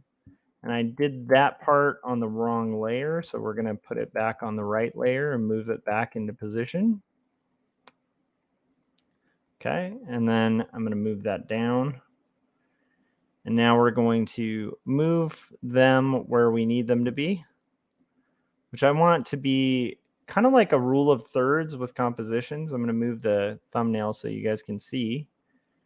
But in general, it's like, you know, a good way to do a composition is to kind of break it into threes. And so I'm having them at the kind of like the third side of this. They're going to be the main focus. The ship itself is going to be a challenge. And now we can kind of get into that challenge because we're done with Robert and Elizabeth and all of these references, which will come in handy when it comes to the final as well. Oh my gosh, there's so much cool stuff going on here in the chats. Okay, Kwaijin Comic Art said hand-drawn animation, stop motion drawings, and toy modeling. Awesome. And he said, and comics as a colorist mostly. I appreciate comic colorists. I do a lot of flat coloring on the stream. Luckily for this comic, it hasn't been as intense as some of the other color because of the way I'm doing the art. The downside is I'm doing the art in like kind of a rendered pencil over flats. And so making those flat selections is kind of a nightmare. Whereas like if it were, you know, kind of more like some of my other work that's more traditionally inked, where you have like aliased edges to your lines, it's like super quick to flat color. So there's like a give and take where it's like I don't have to do the rendering, which is really nice that a lot of people have to do with color because most of the line work is doing the rendering for me. But I do have to do like 10 times the work doing selections because there's no like clean areas to select. So it's like I can't use like the marquee tool to just kind of do it real quick, the magic wand or whatever. So anyhow, point being, I respect colorists, and anybody who like would kind of belittle or think that a colorist isn't like working needs to like familiarize themselves with like Dave Stewart and other comic colorists and realize like, holy crap, that is a lot of work. Yeah, my day job personally is an art director in like the souvenir industry.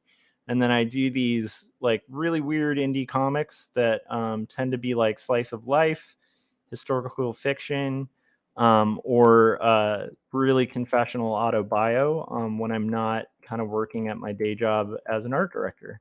And that's kind of my passion is like indie comics. I'm not super interested. Like, I'm not saying I don't read them, but I'm not interested in like making like superhero comics and stuff like that. I'm primarily like really passionate about like the super indie stuff, you know? Okay, so we have them kind of worked out. We know how they're going to look on the platform. I also want to actually work out, honestly, I kind of want even like their cast shadow to be worked out. I think that's going to help just kind of seat the image and the composition. And so now we know what like all the background elements are going to be surrounding. And Sticky Art said it's so interesting to see how much clothing changes over time. Yeah, for sure. And then sorry, I think I called you Kwaijin and you said Kujin. Okay, that's better. Or Kujin. That's good to know. And then Sticky Art said color theory is a lot to learn and master for sure. Yeah, and it's fun to like get into. I really love color theory. I love working with like split complements and like analogous color palettes and all that fun stuff. But yeah, it's like a good colorist is like, I don't know, I respect and admire.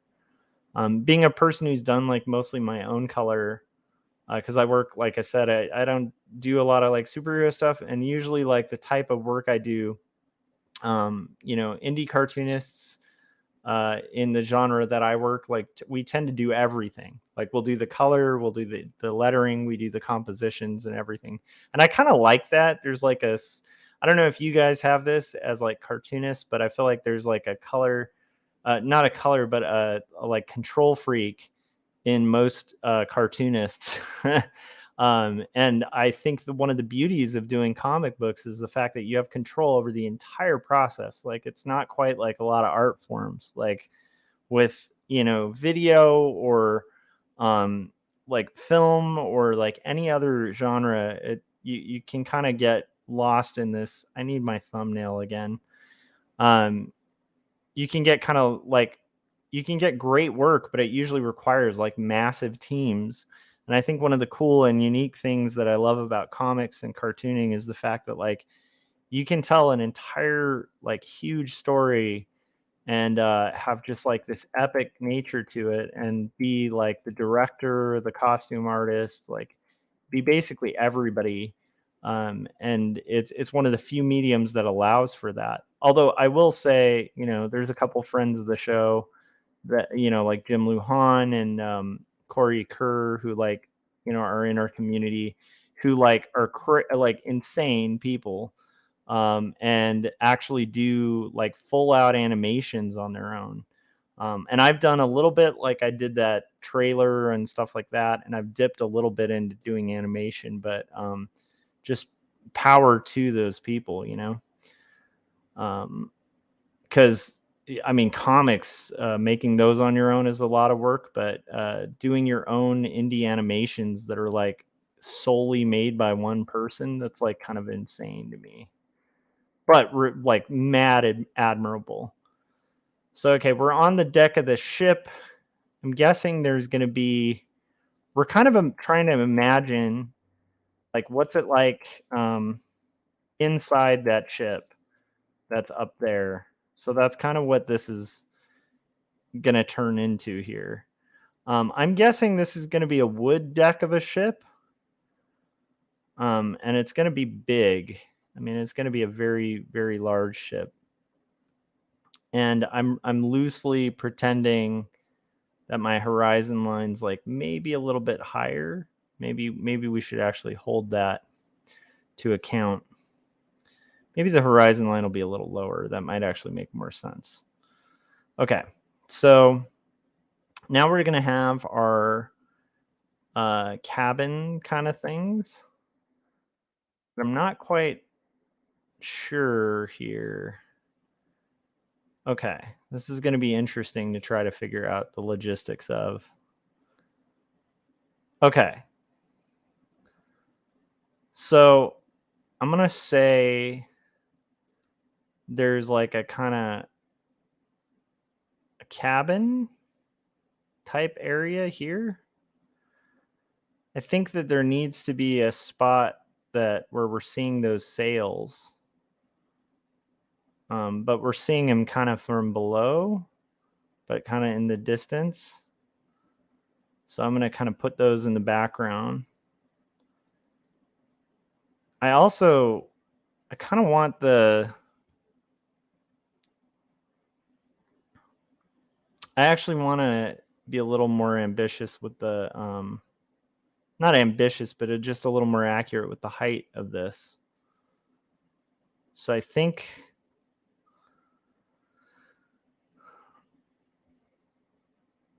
we're going to have it be a little taller. But do we want it to be, okay, never mind. We're not going to have it be a little taller because I want to actually show the ocean. So never mind. We're going backwards. Going to have a little bit of the ocean, but I don't want to take away from the big reveal at the end here. So we're going to see just a little bit of ocean water here.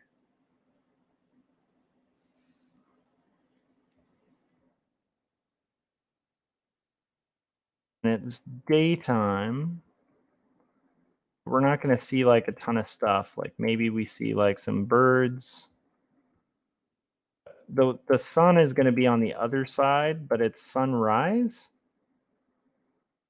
So we're going to start seeing like the coloration of the sky get gradually darker as it goes up. We'll have this mast kind of thing working here. Some rigging. Very rough right now. And then we're going to kind of maybe have this mast back here because this is a gigantic ship. It's going to be here, and maybe the rigging can kind of have like a little more of these sorts of things. I think there's probably like just to give it a little bit more of a sense of like being a ship. I have no idea like what the prow of this, like what the side of the ship is going to look like, but I'm going to guess that like maybe there's like some kind of connection here. This is just going to like make it hopefully have like a little bit more believability as like a boat. There's some kind of connection there. That's what it's going to be. Some kind of rope. Okay. Now we're going to do our other side.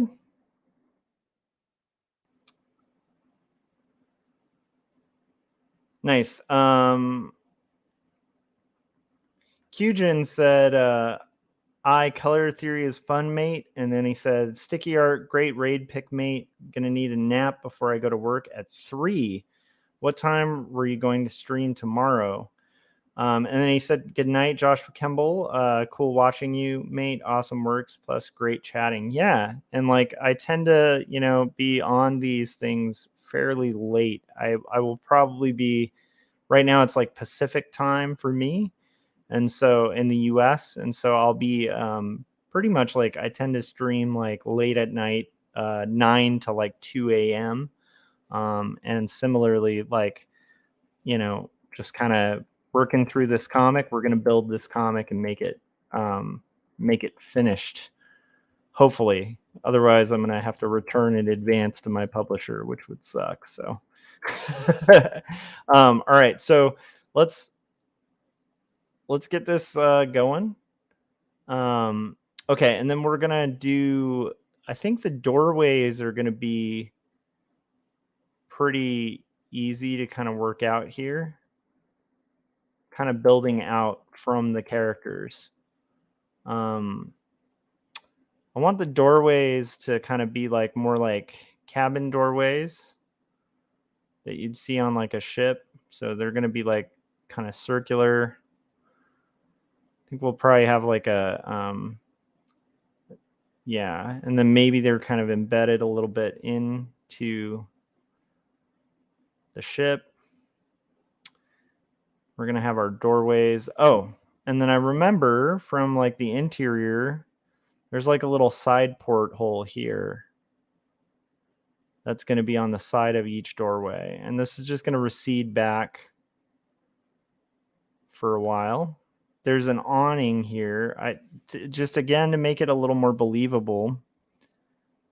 It's a ship, and quite often they have like strange, even these older ships have like strange kind of iron siding type things. And so I'm going to just imagine that that's going to have kind of a siding type thing there. This is going to be a wood deck, so I'll probably add the wood in a second.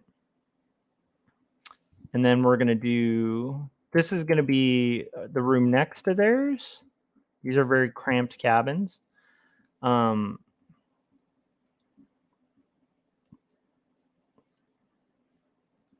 this is going to be the room next to theirs. So this will be actually their room,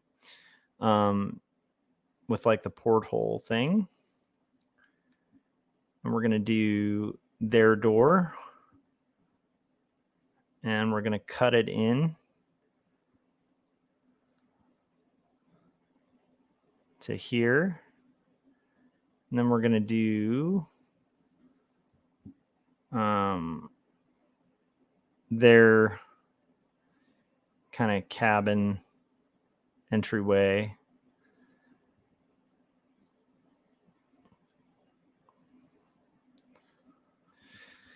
We're going to figure out something to have here that kind of reinforces the ship, like in the foreground. That also kind of gives us a little bit more of like a middle ground and background. And I don't know if I have that worked out entirely. I think in the rough, I just have like another kind of close up of like the port. But I do want...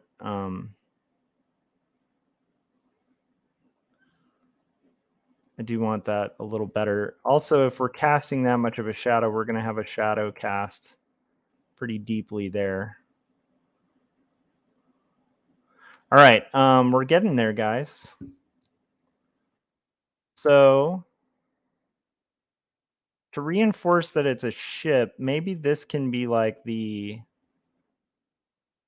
front of that, front stoop kind of thing. Like, so I'm almost thinking like the front end of like the front corner of the ship. I like the idea of that. So maybe this will be like an iron kind of bar type thing. Keep in mind, like this is a little bit before steamships were like a thing. So this isn't going to be a steamship, but there still is some metal work on these kind of great wooden ships. So that's going to be the iron kind of siding. And then maybe it can be like flat.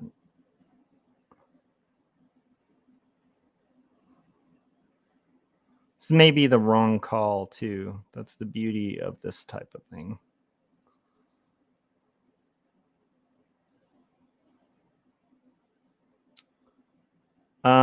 I like the idea of there being more rigging, like more ropes. Even though they may not even have a logic to them, it's just going to give like the sense of this environment. So let's do the ropes. Like kind of a closer view of the ropes, like they're in the foreground. And I think it's starting to feel like a ship, you know, like on the, you know, side of the ship. Even though it's like kind of crazy. Bye Qjin. Appreciate you guys stopping by. That was fun. Always fun to get like new viewers hopping in.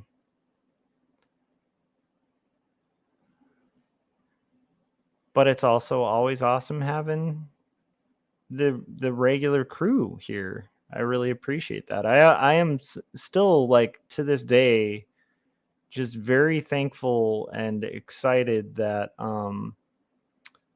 that I managed to like have like you know, people who are interested in what I'm doing. Like that's super nice.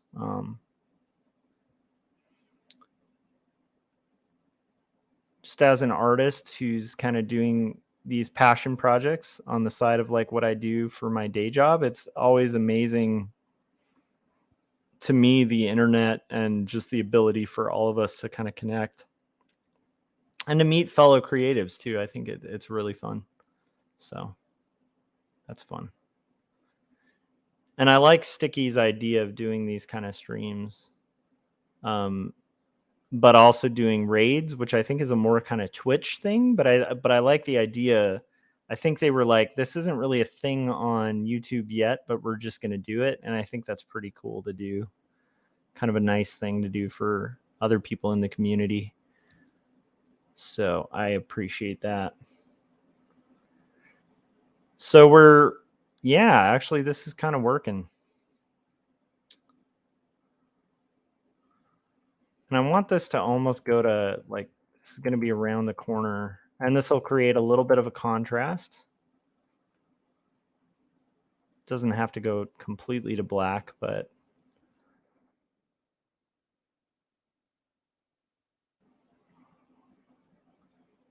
I like that. And this is just setting us up for another reason I wanted to do those ropes is that you want to kind of create a Z pattern with your pages. And so I'm trying to kind of create a reading rhythm where we're going to go like this, and then you're going to notice his hand is pointing down here, and that's going to lead you to here, which is going to lead you here, which will lead you hopefully back there. So we're kind of trying to make like a rough Z pattern. That's how people tend to read comics. Okay. Now we got to do one more thing of research. So let's take a look at the script. But I'm pretty excited about how this is coming out so far. And I hope you guys are interested in enjoying this too. So let's see here. We have to look at some more research.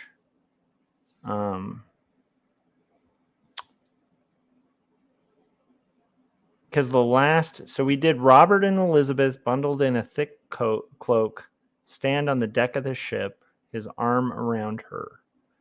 The rising sun reveals a breathtaking view of Genoa, Italy.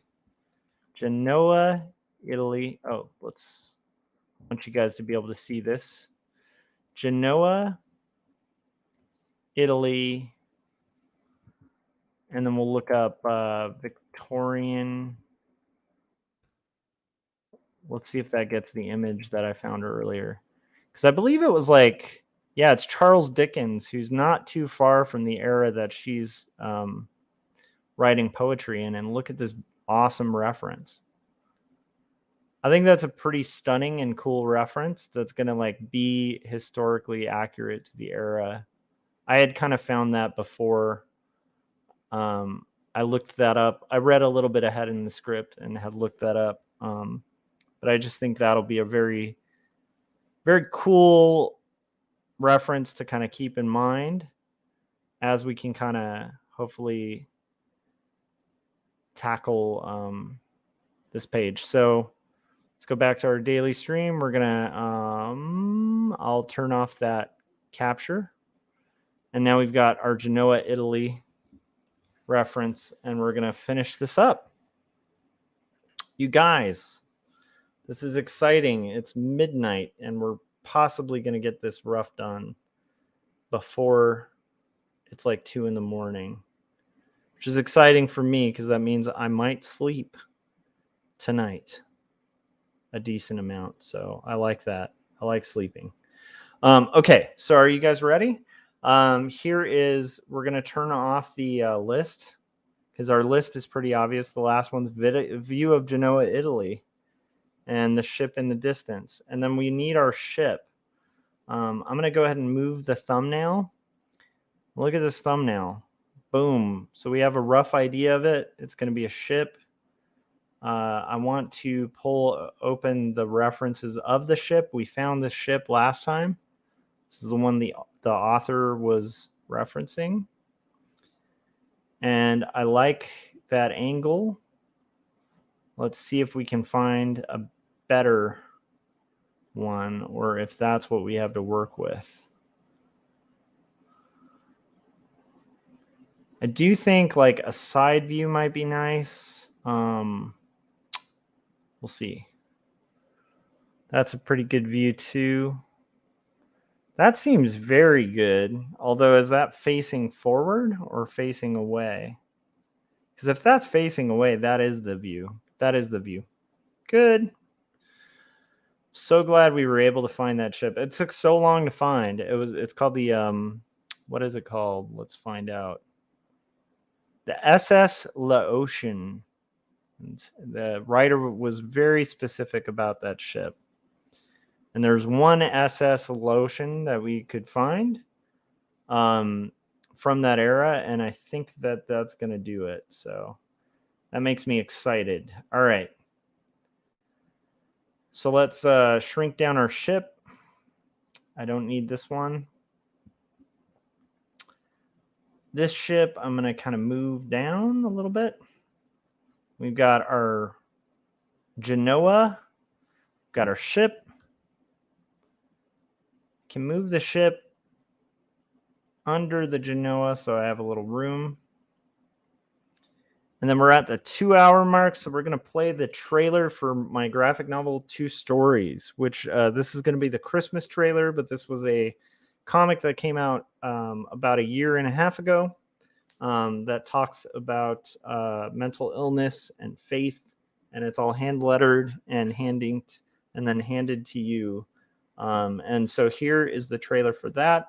And then we will get back to this page and we're going to finish it up, guys. Because that's what we do. All right. So here is the trailer for 2 stories.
All right, we got 2 stories, the trailer for that, and that's my first graphic novel that came out. And then Sticky Art said, "I love this song." LOL. Yeah, it's a pretty interesting bit. All right, so here we go.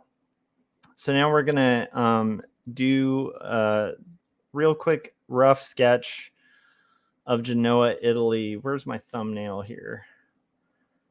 Okay, so that's going to be good to kind of keep in the corner for just a second. And again, these are just roughs. Like all the really crazy heavy art is going to be done after this. But at least this will give us a rough idea of kind of what we're dealing with here. So I'm going to draw this ship. We're going to kind of base it very loosely on the reference of the ship, of said ship. And we're going to kind of modify it a little bit so it's a little more of a top view. I don't know if we're going to see them from this angle, which I think is kind of intentional.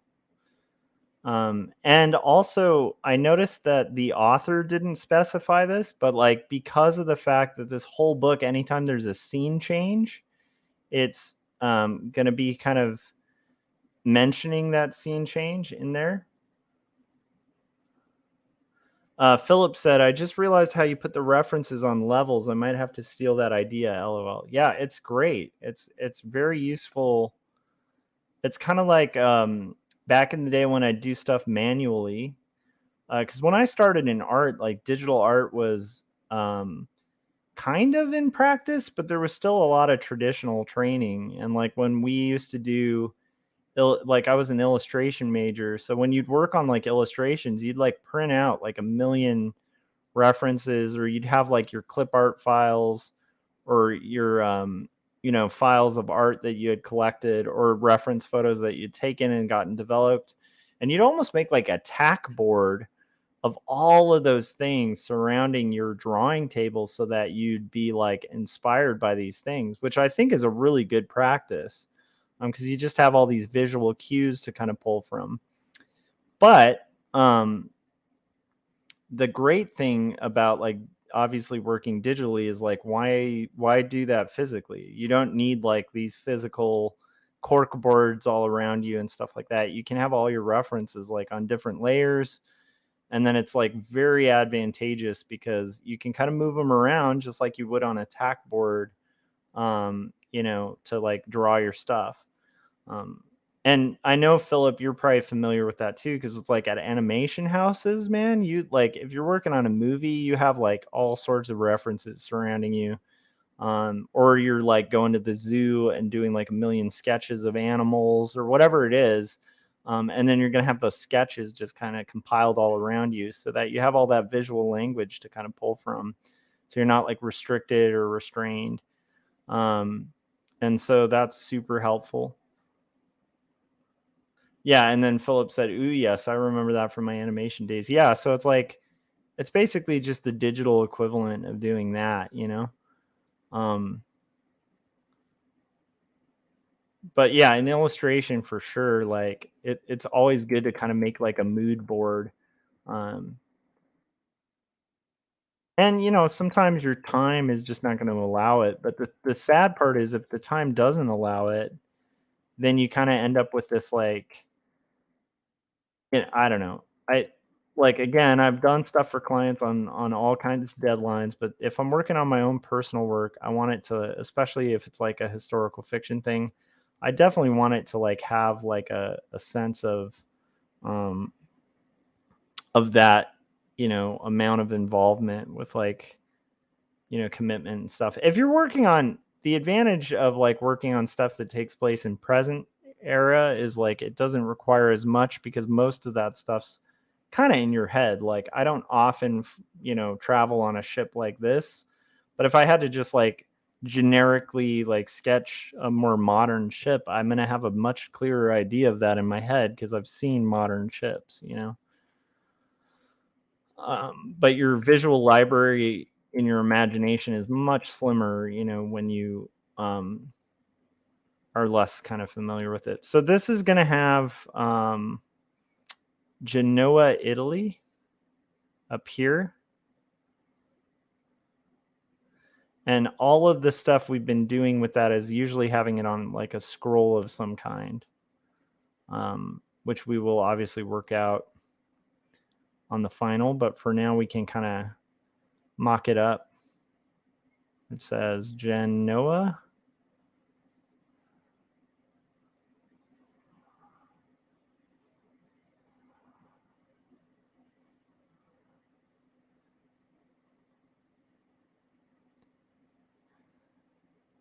Italy.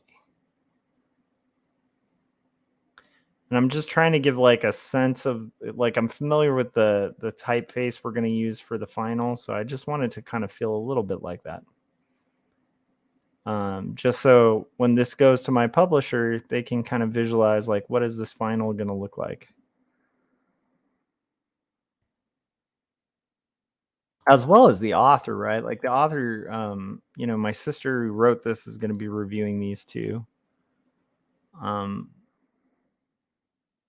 ideally, like you're doing a lot of this legwork's for yourself, for, you know, getting a more accurate depiction of like what your final is going to look like. So it takes away a lot of the work from the end process, but it's also like hugely helpful for a publisher so that when you get to final, you don't end up, you know, having to revise a bunch of final art, which would be kind of a nightmare or could be like a nightmare. So we have all these kind of interesting buildings here. I'm going to kind of block out and making sure the thumbnail, I think, can disappear at this point. I know there's like kind of a sort of area here.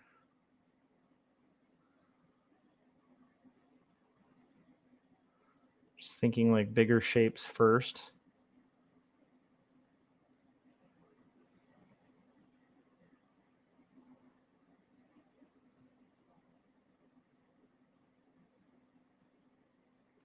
This is clearly like a wall they built probably ages before. I mean, it almost looks like it stems back to like the medieval era. That's what I'm guessing. And we're going to have our house shapes here.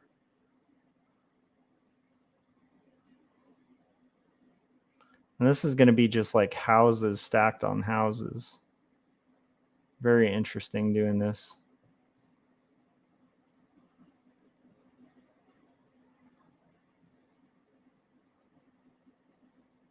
And right now I'm just starting with like the broader shapes, which is what I tend to try to do if I'm like working from a city. And then from there I'll kind of build to bigger shapes. It's an interesting landscape, though, for sure.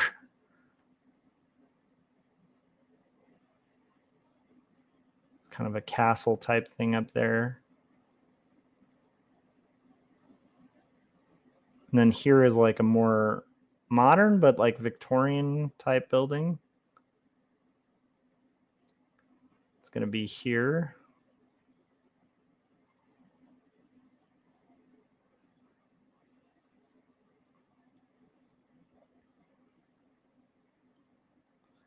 This has some kind of path that goes around here.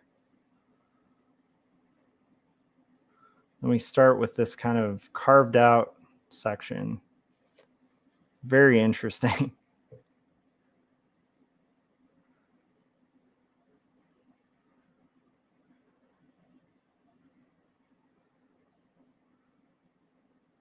Kind of here, got a road. I like the idea of maybe even having some horses here. Like maybe there's some horses on the road or something like that, you know, that are going to be sort of trotting through here. Maybe there's like a guy on a horse.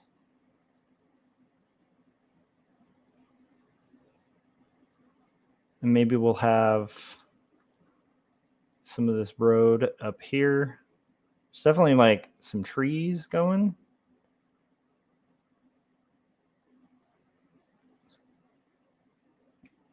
This might take a little bit. I don't want to get too detailed because again, it's a rough, but we probably want to, you know, show off a little bit. I'm expanding the buildings a little bit too. So this is going to be almost like an extension of that.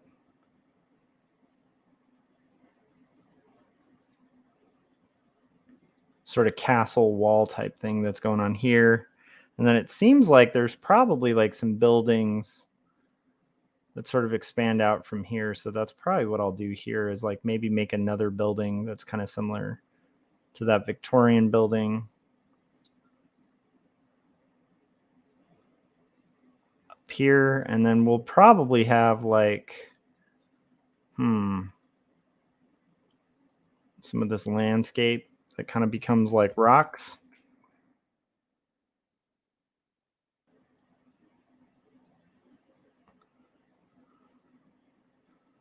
And I like the idea of the rocks up here. I don't want guys like pulling boats in or whatever. Do you like this crazy rock landscape here? And then I like all this ocean stuff going on is great. So we're gonna create some of that. Some of this water stuff is good. And I like the idea of like an alcove here. So again, we're just kind of doing a rough. It's going to hopefully show some of the vista of the landscape.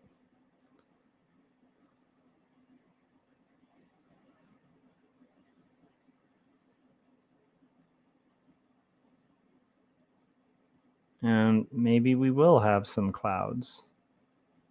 I like the idea of some clouds that are kind of bursting through.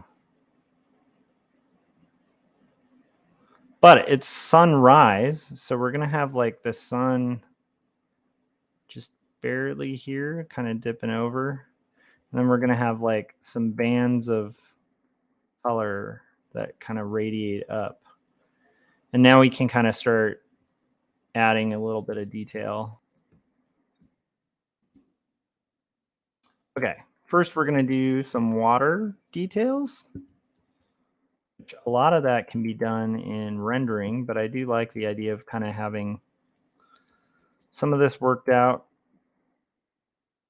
as like some of this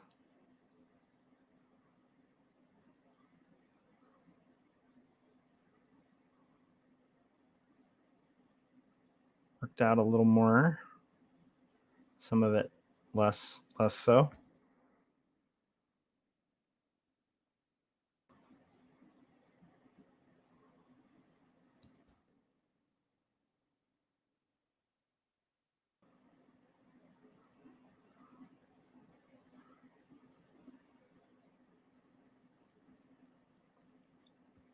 do like the idea of some birds.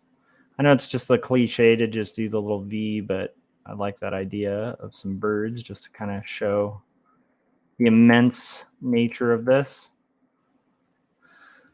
This rock is going to be here jutting out of the water, but it's going to have some immense like kind of rushing stuff going on. It's going to have a lot of depth to it.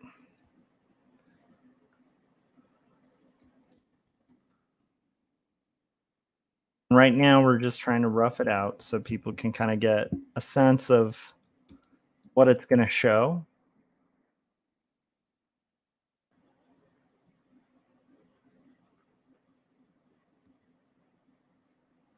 So since the light's going to be coming from there, we'll have some of this in there. And I love the idea of like some of this just kind of smashing against the rocks here.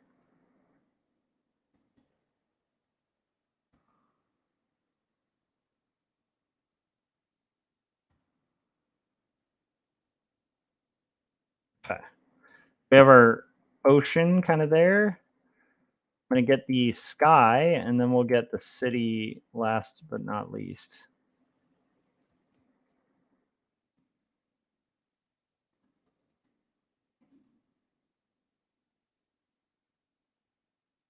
So it's starting to, we have our lovely sunset or sunrise.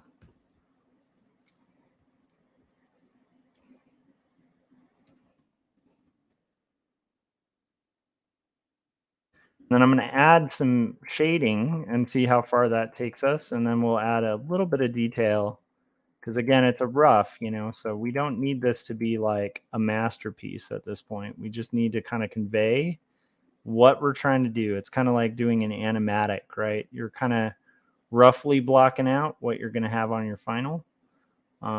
If you spend the amount of time on your rough that you're going to spend on your final, then what's the point of a rough at that point? So some lighting establishing, just some shading like goes a really long way for roughs. But also like little details will go a very long way for roughs. These are like supposed to be like trees, so I'm going to work those out. This is supposed to be like deepening. Got our dark area back here. Some spots that are going to be a little dark here, but this is mostly in light. That definite dark alcove here.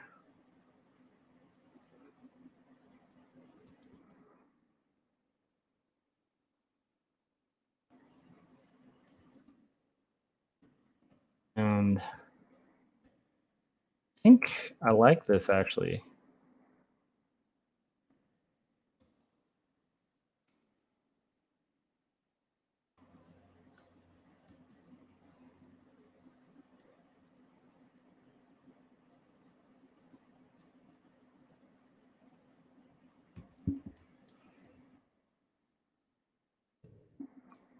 All right, so now we're gonna kind of fix the ocean a little bit. And have a little more clarity that it is the ocean. And then we're going to add just a little bit of detail to the city. Not too much. Again, it's a rough. Maybe just a few like details, like here is a lot of houses. So we're going to have like some windows. We're probably going to have a few like little buildings here. They're going to kind of pull out. You can definitely tell there's like a lot of little huts and buildings on the landscape here. So just adding a few little details like that aren't going to hurt. Maybe we'll clarify like some of these little sections so we can tell. This is definitely going to be like a little more.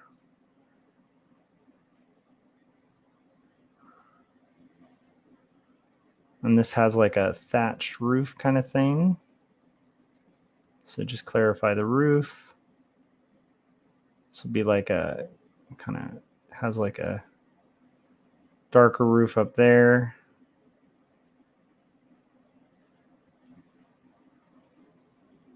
And then we're going to do some of these circular things.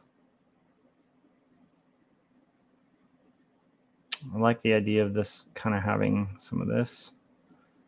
This has like some cobblestone, so I'm just going to give like a semblance of that, like where we have some rock clearly, but we're not going to get heavy into it. This is definitely like going to be darker.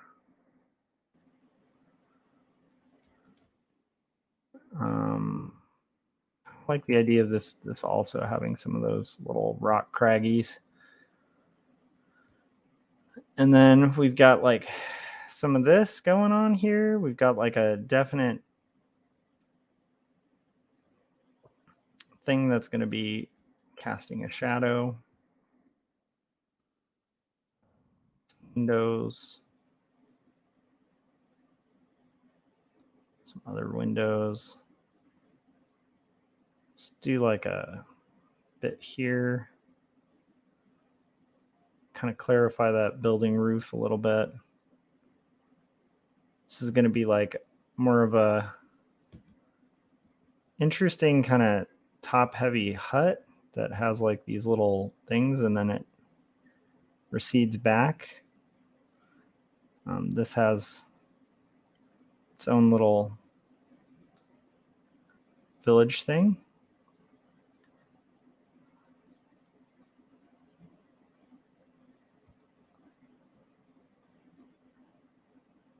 Sticky Art said, have a good night. You too. And I think we're kind of there. I mean, like, that's pretty good for a rough. So actually, I think we're pretty much set. So I'm going to go ahead and say save. And then we've basically finished our rough for page 24. And that gets us to Italy, which is exciting. So thanks to everybody who has tuned in to this stream. I'm pretty excited about how this has come out. And I'm excited to get us to Genoa, Italy, where we can get to Casa Guidi and kind of like really start getting into like some of the kind of more awesome and strange supernatural parts of the Not Death But Love, a Strange Supernatural Story of Elizabeth Barrett Browning. If you guys haven't yet, make sure that you have picked up a copy of Jacob's Apartment. It's put out by Graphic Mundi. They're a really good publisher. It's beautifully printed. It's offset, and it is just a book I'm very proud of that talks about the kinds of questions that can challenge even the strongest of faith. And then also Two Stories, which is a comic that deals with discussions of like dealing with learning how to grow and deal with depression, as well as caregiving for somebody with panic disorder. And it alternates between two styles.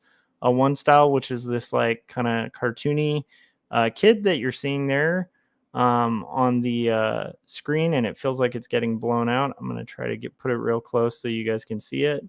And then the other that's this more kind of rendered style.